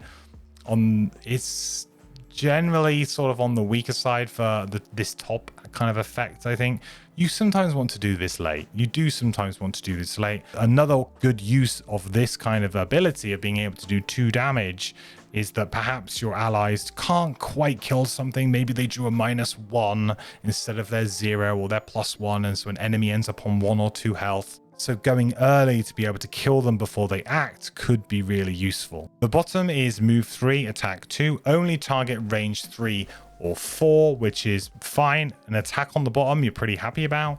We can immobilize ourselves though to add immobilize, which is a bit annoying. It's kind of an awkward one for us, right? Because we don't really want to be immobilized ourselves, because if we do, we kind of end up in an awkward position sometimes with our precise range targeting abilities. If we are immobilized and the enemies move around a little bit, then it can be a bit tricky for us. However, what this card does do is it lets us move before we take the immobilize, right, on the attack. So that's nice. So you should be basically planning where you want to take your turn from next turn. And 92 initiative does kind of let you do that, because that means that, most of the enemies are probably gone. So you know that, okay, if I go here on the next round, I could go early and I could hit these people with an attack and I don't need to move. So I don't mind it. I think like it's a downside, but actually I think on this initiative and in this purpose, I think it actually isn't too much of a downside. Is it worth doing an attack 2 and adding a curse? Maybe. It's a very tricky proposition. Personally, I don't like curses unless we can get a lot of advantage. We do have some very good ways to get advantage, especially if we took that bottom active that allows us to do that, to just get advantage on all of our attacks this round. So we do have ways of mitigating taking curses, but yeah, man, just taking a curse feel bad sometimes. So in terms of these 2 cards though, for me, Corrosive Acids is just like, I love this. I love this so much and I just want to play with it. So that's what I'll be going with. I think that this is actually a very, very solid card. So I can see this being a very equal pick, and for certain builds, if you're planning ahead, you may actually really want this. So the melee card at level 7 is attack 4, shield 1, and then we can consume any element to generate both ice and light. So this gives us both elements. So this is obviously very, very good for us, because we are making two very relevant elements for the right side that we're in, because we are in the melee form right now, and these are the two elements that we really care about in this form, so that's nice. But we do need an element there to begin with, which is a significant downside. That is something that you need to worry about. Maybe in certain pie compositions there will be elements just chilling out. Like I said before, sometimes you're against enemies who just create elements, and so then they're just chilling out and you just want to take them and stop them anyway from being able to use them. So in terms of an attack, this is probably a little bit underwhelming for a 7, I would say. Just 4 and just shield 1. I think if this was shield 2, then that would maybe put this card over the top and being like really, really cool and really useful. But because it's only attack 4, shield 1, I find that to be a bit underwhelming at level 7. So I think you really need to be able to make good use of this effect for this character in order to maybe justify this. I mean, it's not bad by any means, but I don't think this action alone is really worth it at level 7. 21 initiative is obviously good for this kind of effect, being able to go early enough to do this. The bottom that we have here, though, is very interesting. So the bottom here is push 2, and this is the kind of pattern. So this isn't an attack. This is just a push 2 action, but it is done in this kind of pattern. We add brittle. And also we can consume ice to add immobilize, consume light to add disarm. So this could be very, very strong, but it is a burn. So we can only use this one time. I think this is pretty good. One important discussion that we had on stream to clarify the rules here. The push happens before the brittle. So unfortunately you can't brittle everything, then push them into traps and watch them all take double damage.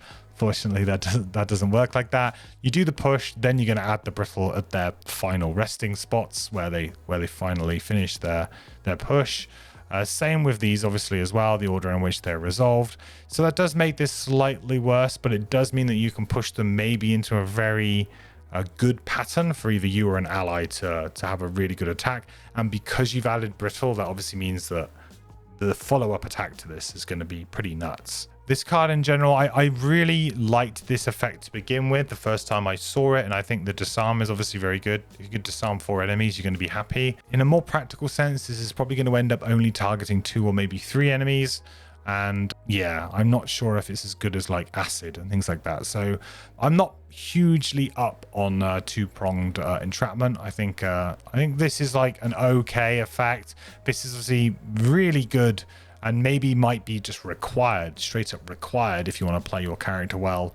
It may end up being that way, but my general feeling is that this is a bit weak. And this is also a little bit weak for a burn at level 7 too. The range card we have is Alluring Pheromones, which is actually a fair bit better in my opinion than the other one, so we're pretty happy about that.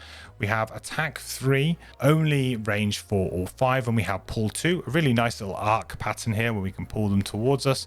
And this one is the other element, so consume to create fire and light. So this is the other 2. Well, the other one, but with light as well, because light is the one that goes between them both. But this, I think, is a nice little attack. The pull 2 as well, pull them into a trap, maybe pull them into a nice way to set you up.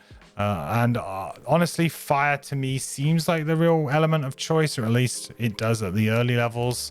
And also a really good way that you can play the support build as well. Support build really benefits from some of these elements too. I think this is probably the better of the 2 attacks, but it's still by no means great because it is only just an attack value 3. It has decent range though, and pull 2. So again, you're probably only going to target maybe 2 things with this, and that's going to be okay. It's not going to be great. The bottom here is probably weaker than the bottom of the two-pronged entrapment, unfortunately. It's kind of hard to judge because this could be bonkers. It could also be weak, and it really depends on how many players you're playing with, how many characters you're playing with, and if they've got summons or not, and also their position. So the bottom is heal 2, regenerate, bless, consume fire to add strength, and consume light to add another bless and get 1 XP. And this is the kind of pattern that you use it with. And the thing with this is obviously it's on the bottom, so you have to already be in these positions in order for it to work on your turn, unless you have some way of being moved or another way of moving. So it's a bit awkward, I think, to set this up. And if, let's say, you could target 2 or 3 allies and give them everything, right? Be able to give them everything, which is pretty hard because you need to play the top of this to be able to get them both. This is like the only real way to get both of these elements. It's pretty hard to get both of them together. Usually you have one or the other through the previous cards, right? Especially because you're taking damage. You can take damage to create one or the other, not both. So you can obviously use this to consume them to make both, but then obviously you then need to somehow short rest, get this card back, and then play it immediately. But I think that this is, obviously, if you can do this to summons, if you could do this to 4-5 allies and you could get everything, it's ridiculous value. But honestly, I think it's probably going to end up not being as good as that. It's probably going to end up being 3 allies, and it's not as broken as it first appears, I think. And the fact that you can't do it to yourself as well, because it's an AoE, it targets, means that you can't just immediately go into a big attack maybe when you're strengthened and blessed. It's interesting. I think that this is the weaker top action, this is the stronger bottom action, this is the stronger top action, this is the weaker bottom action probably.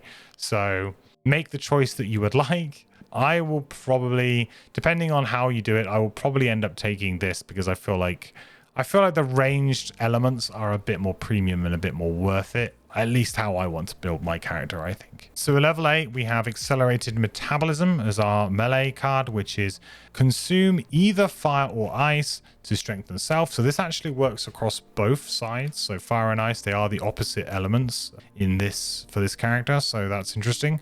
And you can then attack 3, target 2 with pierce 3. So we could be strengthened for that. Now that is really good, being able to do the strengthen and then do the attack. We do also have like a couple of bottom attacks on this character, so we could make use of that strengthen again. So there's some good things that we can do here. Our positioning has to be spot on though, and with 85 initiative, that's pretty hard. Again, this is another kind of slightly underwhelming attack, right? So non-burn, the pierce 3 is really nice. It does mean that it's going to likely do damage. It's likely that you do damage with this. And the target 2 is again nice, but not always going to be great. Nothing too crazy. If you can get the strength and self, obviously it makes it much better. But we're not breaking the game over here, right? With this card, we're still playing what I would consider to be fairly fair Gloomhaven at this point in time. We're not doing anything too stupid. The bottom is move 6 with a lot of enhancement dots there too. I don't know if we'll ever be able to afford that though.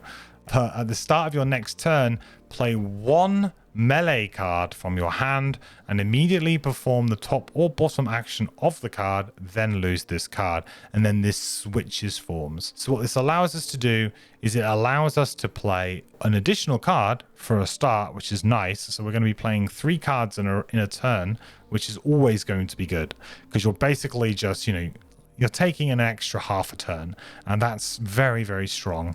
Also allows you usually to set up some broken combos. It just gives you the opportunity to do some really nuts stuff. And for example, with this one, it allows you to like play, for example, acid, which is just insane, right? Play corrosive acid as your first card, set up brittle, then you've got 2 more cards to play. So you could move away and then do your big ranged attack on the enemies that you've just inflicted brittle to. So there's a lot of potential for a combo there with that. This, I think, is got combo written all over it. It is a burn, you can only do it once, but that makes sense. But this is a big combo piece for this character. Will set you up for an amazing turn. So I really like it. You've got a top action that's a bit underwhelming, but it's a useful attack. And you've got this, which is just like super like, let's go. Let's do a lot of damage. Let's kind of break the game a little bit on the next turn. The other level 8 card we have is Oscillating Entity for our ranged side, which is attack 4, only range 2 or 3 to good enhancement dots there, but again, are we ever going to have the money to do that? That is a pretty underwhelming, I mean, it's a very underwhelming attack for level 8. Just attack 4 vanilla, range 2 or 3. And the top of this one actually has the same deal as the last one, but it's at the top this time, which is at the start of our next turn. We play 1 ranged card from our hand and immediately perform the top or bottom action.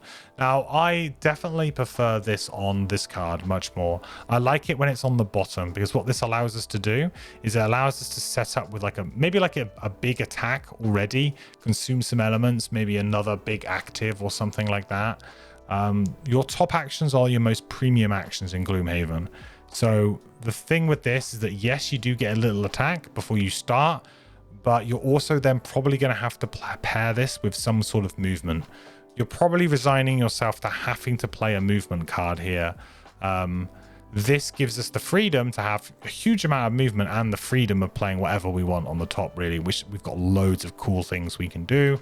This, however, means that we have to play a bottom with it, and most of our bottoms are kind of moves, right? So a little bit awkward. We might need to just move to set up anyway.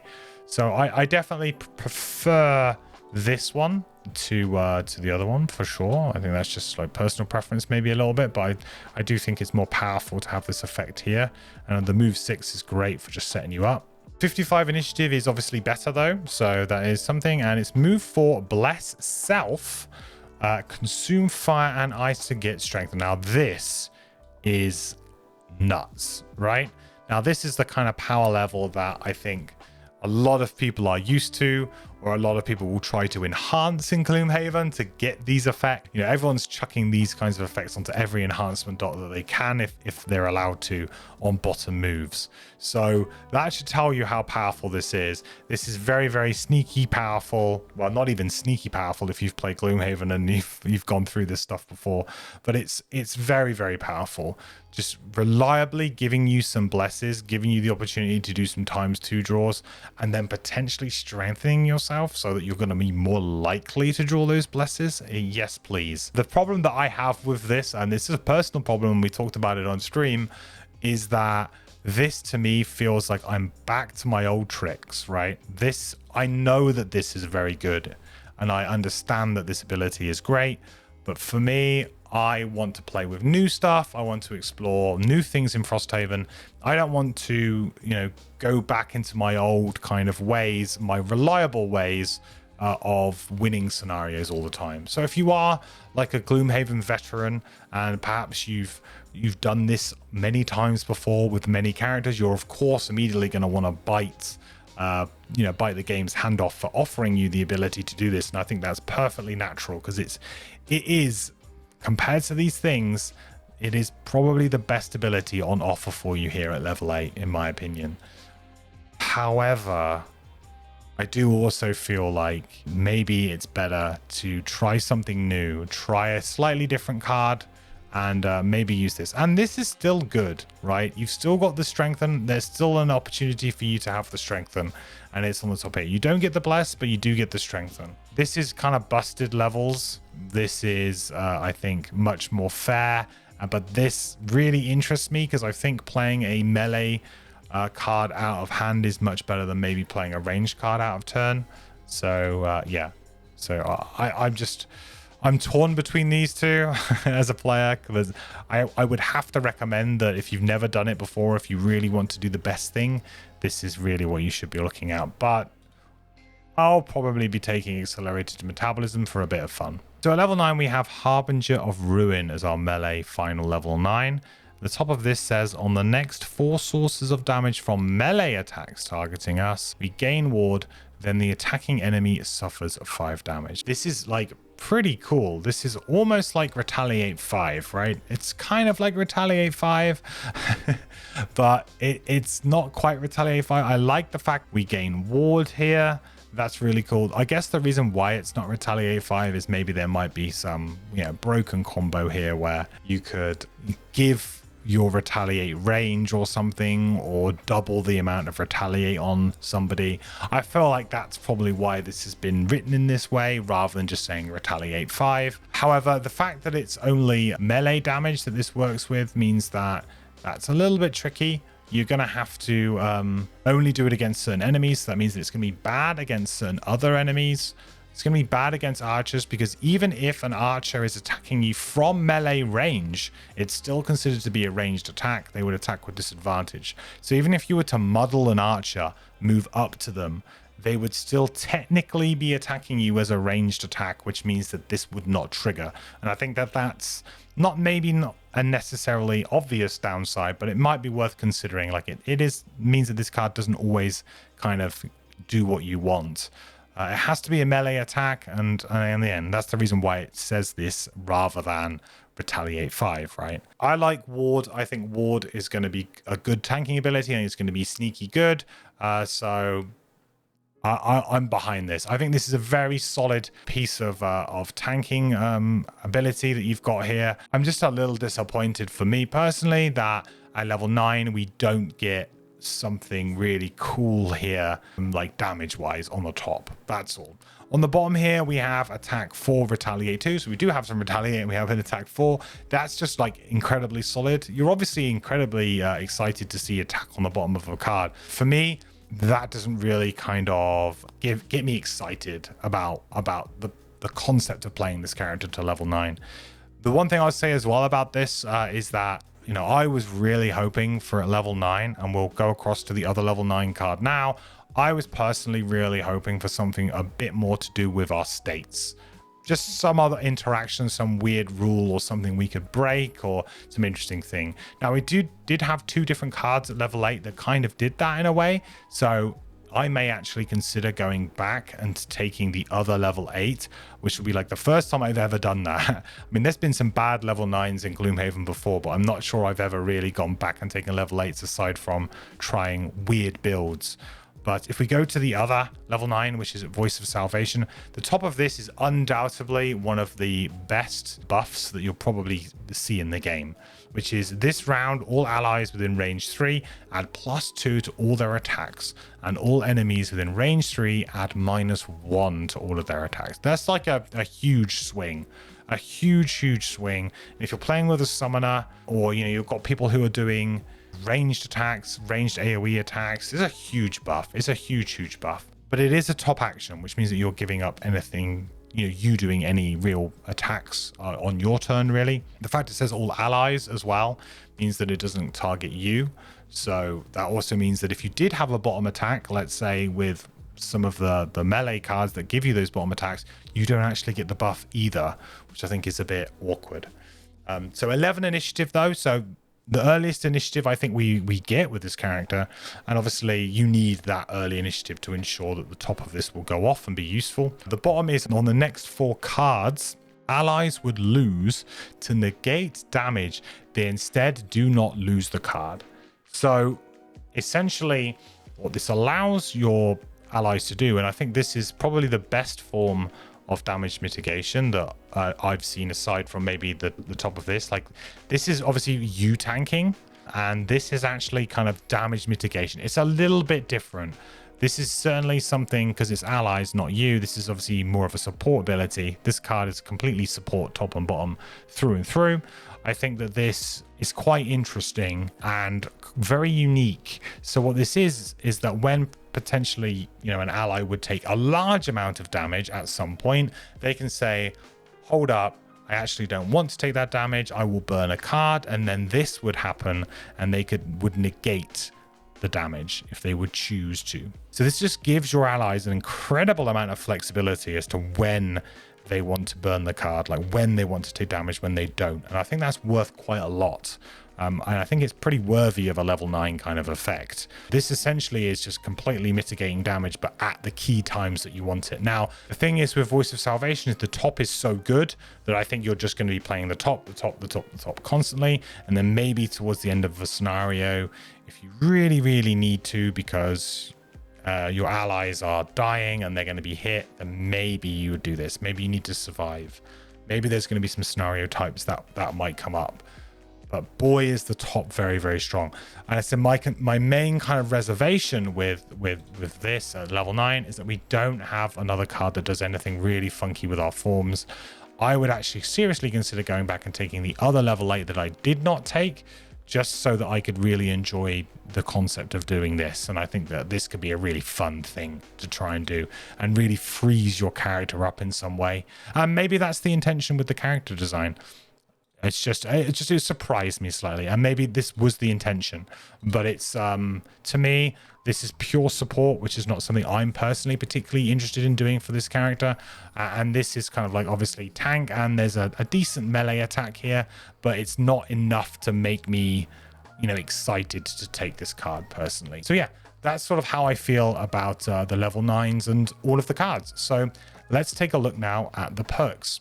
So with the Geminate perks, we get some spicy ones, and we get some standard stuff that we're used to kind of seeing. So we have the replace 1 -2 card with 1 + 0. We see that all the time. Replace 1 -1 card with 1 + 0. Consume any element to make an element. Now this is interesting. I was kind of hoping to see some just rolling elemental style cards here to maybe help us out with our elements. But this is much more thematic and fits much better with the theme of the character and the style of the character. This actually might be a decent-ish perk to go for if you've got lots of elements kicking around in your team and you don't want to have to invest as much health into those ones that allow you to do it yourself. So that's kind of interesting. You got replace 1 + 0 card with 1 + 1 poison card. You got replace 1 + 0 with 1 + 1 wound card. Replace 2 + 0 cards with 2 rolling pierce 3 cards, and you've got add 2 + 1 push 3 cards. You've got add 1 ×2 but brittle self cards. So yeah, you can add another crit into your deck. So now you've got 2 crits, but one of those crits will inflict brittle on you. But this is, you can mitigate this some way. This I think is like pretty cool. So I think I'm gonna go for it. I'm gonna go for the all-in. I like it. The risk and the reward for me is probably worth it. I'm gonna try it. The other one we have here is add 1 rolling +1 and heal self. Oh, sorry, this is regenerate self. So this is actually much better than that. So add 1 + 1 with regenerate self. This could obviously get rid of this potentially on the following next turn. So I think we like rejuvenate, regenerate. I think it's very good. Ignore negative scenario effects, the classic. We've had that from Gloomhaven.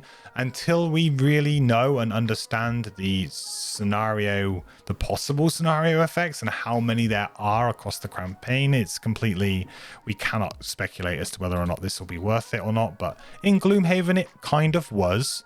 So potentially it will be again. Whenever you short rest, you may remove 1 negative condition from 1 ally within range 3. This one I'm not so hot on. This is interesting though. A benefit for just short resting. Really interesting and useful to have something different. And I have to say that these bottom 3 perks I think are great. And I really, really like the fact we've got these kind of different builds that we can go with, and the perks help support those builds rather than the perks being the same regardless of what you did. And now I think actually the taking of the card is much more intrinsically linked to you picking a perk. So I think you'll be looking at both your options for leveling up and your perk at the same time. Whereas in Gloomhaven, it often felt like, oh, I take this card and then, oh, what perk do I take? Oh, I'll just remove some -1s, right? It just felt a bit too it was a bit too samey and a bit too boring and repetitive after a while. You didn't really feel like you were picking really cool things with the perks. So is this good or not? I think if you're playing the support build, then yeah, I think it can be good. And even if you're not playing the support build, it can be quite nice. If you're playing in a 4-person party, I think the value goes up. If you're playing in a small party, not so much. The thing is though, you are incentivized to long rest a lot more on the Geminate than you are because of the whole switching forms thing. Because you can switch forms when you long rest, you are a lot more incentivized to do so unless you go for that burn card that allows you to also do that when you short rest. So again, this could be a perk that if you go for that card and you go that route with it, you actually get a lot of value out of it. So could well be worth it. Once each scenario, when you give yourself a negative condition, prevent the condition. So this is nice. This allows us to just negate one of those brittle effects potentially. We can negate this brittle ×2 when we draw it, right? Just stop it. And I think that that's useful. I think that's very useful because there's going to be times when you really, really want to do it. You're like, I really want to do this damage. I really, really want to do this super powerful attack. But the drawback is going to really hurt you if you miss, or it's going to really upset your turn, right? Immobilizing yourself. You're like, damn, I can't move now. Like, this is really going to hurt me. It's going to really ruin my next turn. Or, you know, being brittle or poisoned. Oh, I can't heal myself because I'm low health, but I'm poisoned. So it's just going to remove the poison. There's all of these things. And I think that you're going to find a really good opportunity to do this. and it's going to be incredibly useful. And again, with this, I think you want to get these perks early, because obviously the earlier you get them, the more value you can get out of them, because the more Frosthaven you've got left to play. So I think I like this one. The next one is whenever you perform an action with a lost icon, you may discard one card to recover one discard. So this is pretty neat too. This requires 2 perk points, hence the 2 boxes. So you must put 2 perk points in there before you actually unlock it. So you put your first one in, then you unlock, you do some battle goals, level up, whatever, get your second, and then you check it, and then you get it. And the way that this is going to work, and the way this is going to be pretty useful to you, is it's going to allow you to filter your cards. Again, it's a little bit of a lazy man perk maybe, but it allows you to filter those cards in your hand much better, right? Much better. It's going to, if you make a mistake, like, you accidentally play a card for its top rather than its bottom, and then you realize, oh no, I don't have the change forms card anymore. You can fix that problem, right? You can be like, okay, fine, I will do my big attack like I'm planning to, and then I can get this other card back. I think this one is better than like the lazy man stuff, because this is almost like a stamina potion, almost.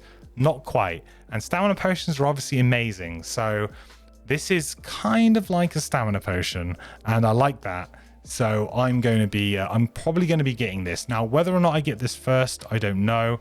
I think in terms of order of perks, it's going to come down a lot to personal preference in the end. But I feel like this particular perk with the negative conditions is going to be useful immediately. So I'm probably going to be taking that pretty early on.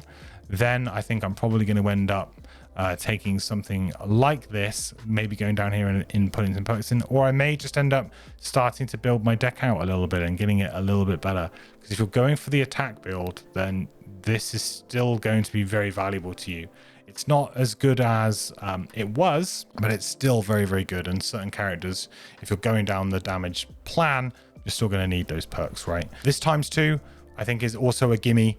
Love it. I want to take the ×2 because I want to have fun, so I'm taking the ×2. So yeah, I think my first perk might be this. Maybe my second perk is the extra ×2, because again, brittle hurts you more later than it does early, because if you're brittle and a living bones attacks you for 1 or 2, great, you're going to take 4 damage, maybe 2 damage. Whereas if you're playing at level 9 and you're maxed out and you get hit by a night demon for 9, yeah, suddenly it's 18 damage and you're dead, right? So brittle as well is better early than it is late for players. So maybe you just take that as your first perk. I don't know. But anyway, those are the available perks you have for the Geminate. So there you have it. There is my Geminate first thoughts, kind of final review of the cards with all of the final cards that we now have. I feel like this character has not really met my expectation, really, upon reading all of the cards. I was really interested in the mechanic of having 2 separate cards and being able to play the 2. And I thought that sounded like a really interesting way and something completely unique, and could be very interesting and a challenge for, someone who really was looking for that and looking for a character that could be quite difficult to play and challenging to play. But having looked at all of the cards and having looked at the kind of abilities and things that this character gets, to me, feels a little bit unfocused at times. The fact that you can go different builds, I think, is interesting. The fact that you can use sort of like the left side, the melee side, is really good at melee attacks and tanking. And the right side, the range side, is really good at ranged attacks and with support abilities. And I think that's quite cool. And I think that there could be a really fun mix between the two there, where you can kind of come up with some hybrid builds. But also it feels like there just isn't enough choice maybe in the leveling up. The fact that you start with 14 cards and you have to play 7 and 7 means that this can be very difficult, I think, for a lot of people to get their head around. And also the fact that when you level up, you only get a choice of 1 of 2 cards when you level up. That means that realistically, out of those 14 cards that you start with in your opening hand, you're only going to replace like a grand total of about 8 of them. And to me, that's not that fun. Usually, a lot of the fun in Gloomhaven comes when you get to level 9 and you've got a lean, mean fighting machine, you know, your deck in your hand is really well trimmed and shaped, and you're really the character that you want to be. Whereas for me, this character is going to feel like you're going to get to level 9 and you're going to wish that there was another 9 levels after that for you to be able to get some extra cards and for you to really make this character unique. This was the character that I was the most excited about. This is the one that I was planning on playing initially from the first reveal. But now this character, having gone through it, is actually dropped to the bottom of my list of characters that I'm interested in playing. I just don't see that the mechanics are particularly exciting. I don't feel like the interplay between them is either particularly interesting, or at least just reading the cards, it doesn't. Perhaps when playing, things will be slightly different, but it just doesn't really jump out at me and feel great. It just feels like it doesn't have an identity. The Drifter is a character that I think really, really well kind of shows off the potential of a character that can do a bit of everything. A character who can do a bit of tanking, do a bit of attacking, can do a ranged, and has these different options and has a real diversity of builds that you can go.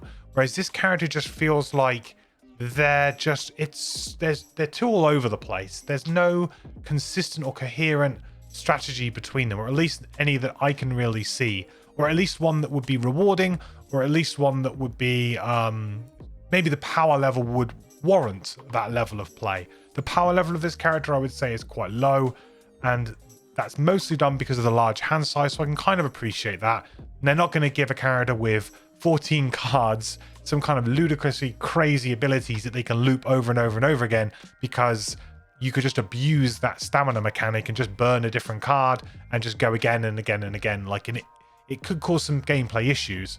So perhaps this type of character just isn't really going to fit. And makes me wonder, maybe we'll see other characters like this in Frosthaven. Characters that are maybe just a little bit too wacky for their own good. So they kind of just end up being a little bit kind of all over the place and not coherent. So we'll see. And yeah, for me now, the Geminate is actually slipped off of my list of characters, and it was my first choice, and it's no longer going to be my first choice. Whereas the surprise for me was the Deathwalker. The Deathwalker really has jumped up, I think. Some of the cards and the abilities that this character gets now is super, super cool, and I'm really looking forward to maybe playing with those. So for me, the Geminate is just, it doesn't really cut it anymore, I'm afraid. So yeah, those are my thoughts about the Geminate. Let me know in the comments down below if you also feel the same way, or maybe you think, yeah, this is great, and maybe this is exactly what you were looking for. But for me, it's just not quite there. And yeah, I think this is now going to be one that I'm going to steer clear, at least on my first pass of the game, I think. Thank you again so much for watching. I do really appreciate it. And if you did enjoy the video, please do consider tossing it a like and subscribing. Got lots more videos to come, including one for every single one of the Frosthaven starting classes. So let me know which one you'd like me to do next. And yeah, I'm going to try and bash these out and get through every single one in as much detail as I can. I also stream regularly on Twitch at twitch.tv/mandatoryquest every Monday, Wednesday, and Sunday. So you can always come, hang out, and maybe play some Gloomhaven with me live there on Sundays when we do Community Save Sunday, or just ask me any questions about Frosthaven or Gloomhaven in general. Okay, guys, that's going to pretty much do it for this video. Catch you in the next one. Thank you again so much for watching. Bye. I think still, yeah. Oh, Scott that's the blessing from Geminate. That's the blessing from. Isaac, at this point, can we get your approval to add an additional attack modifier deck for allies in the digital version?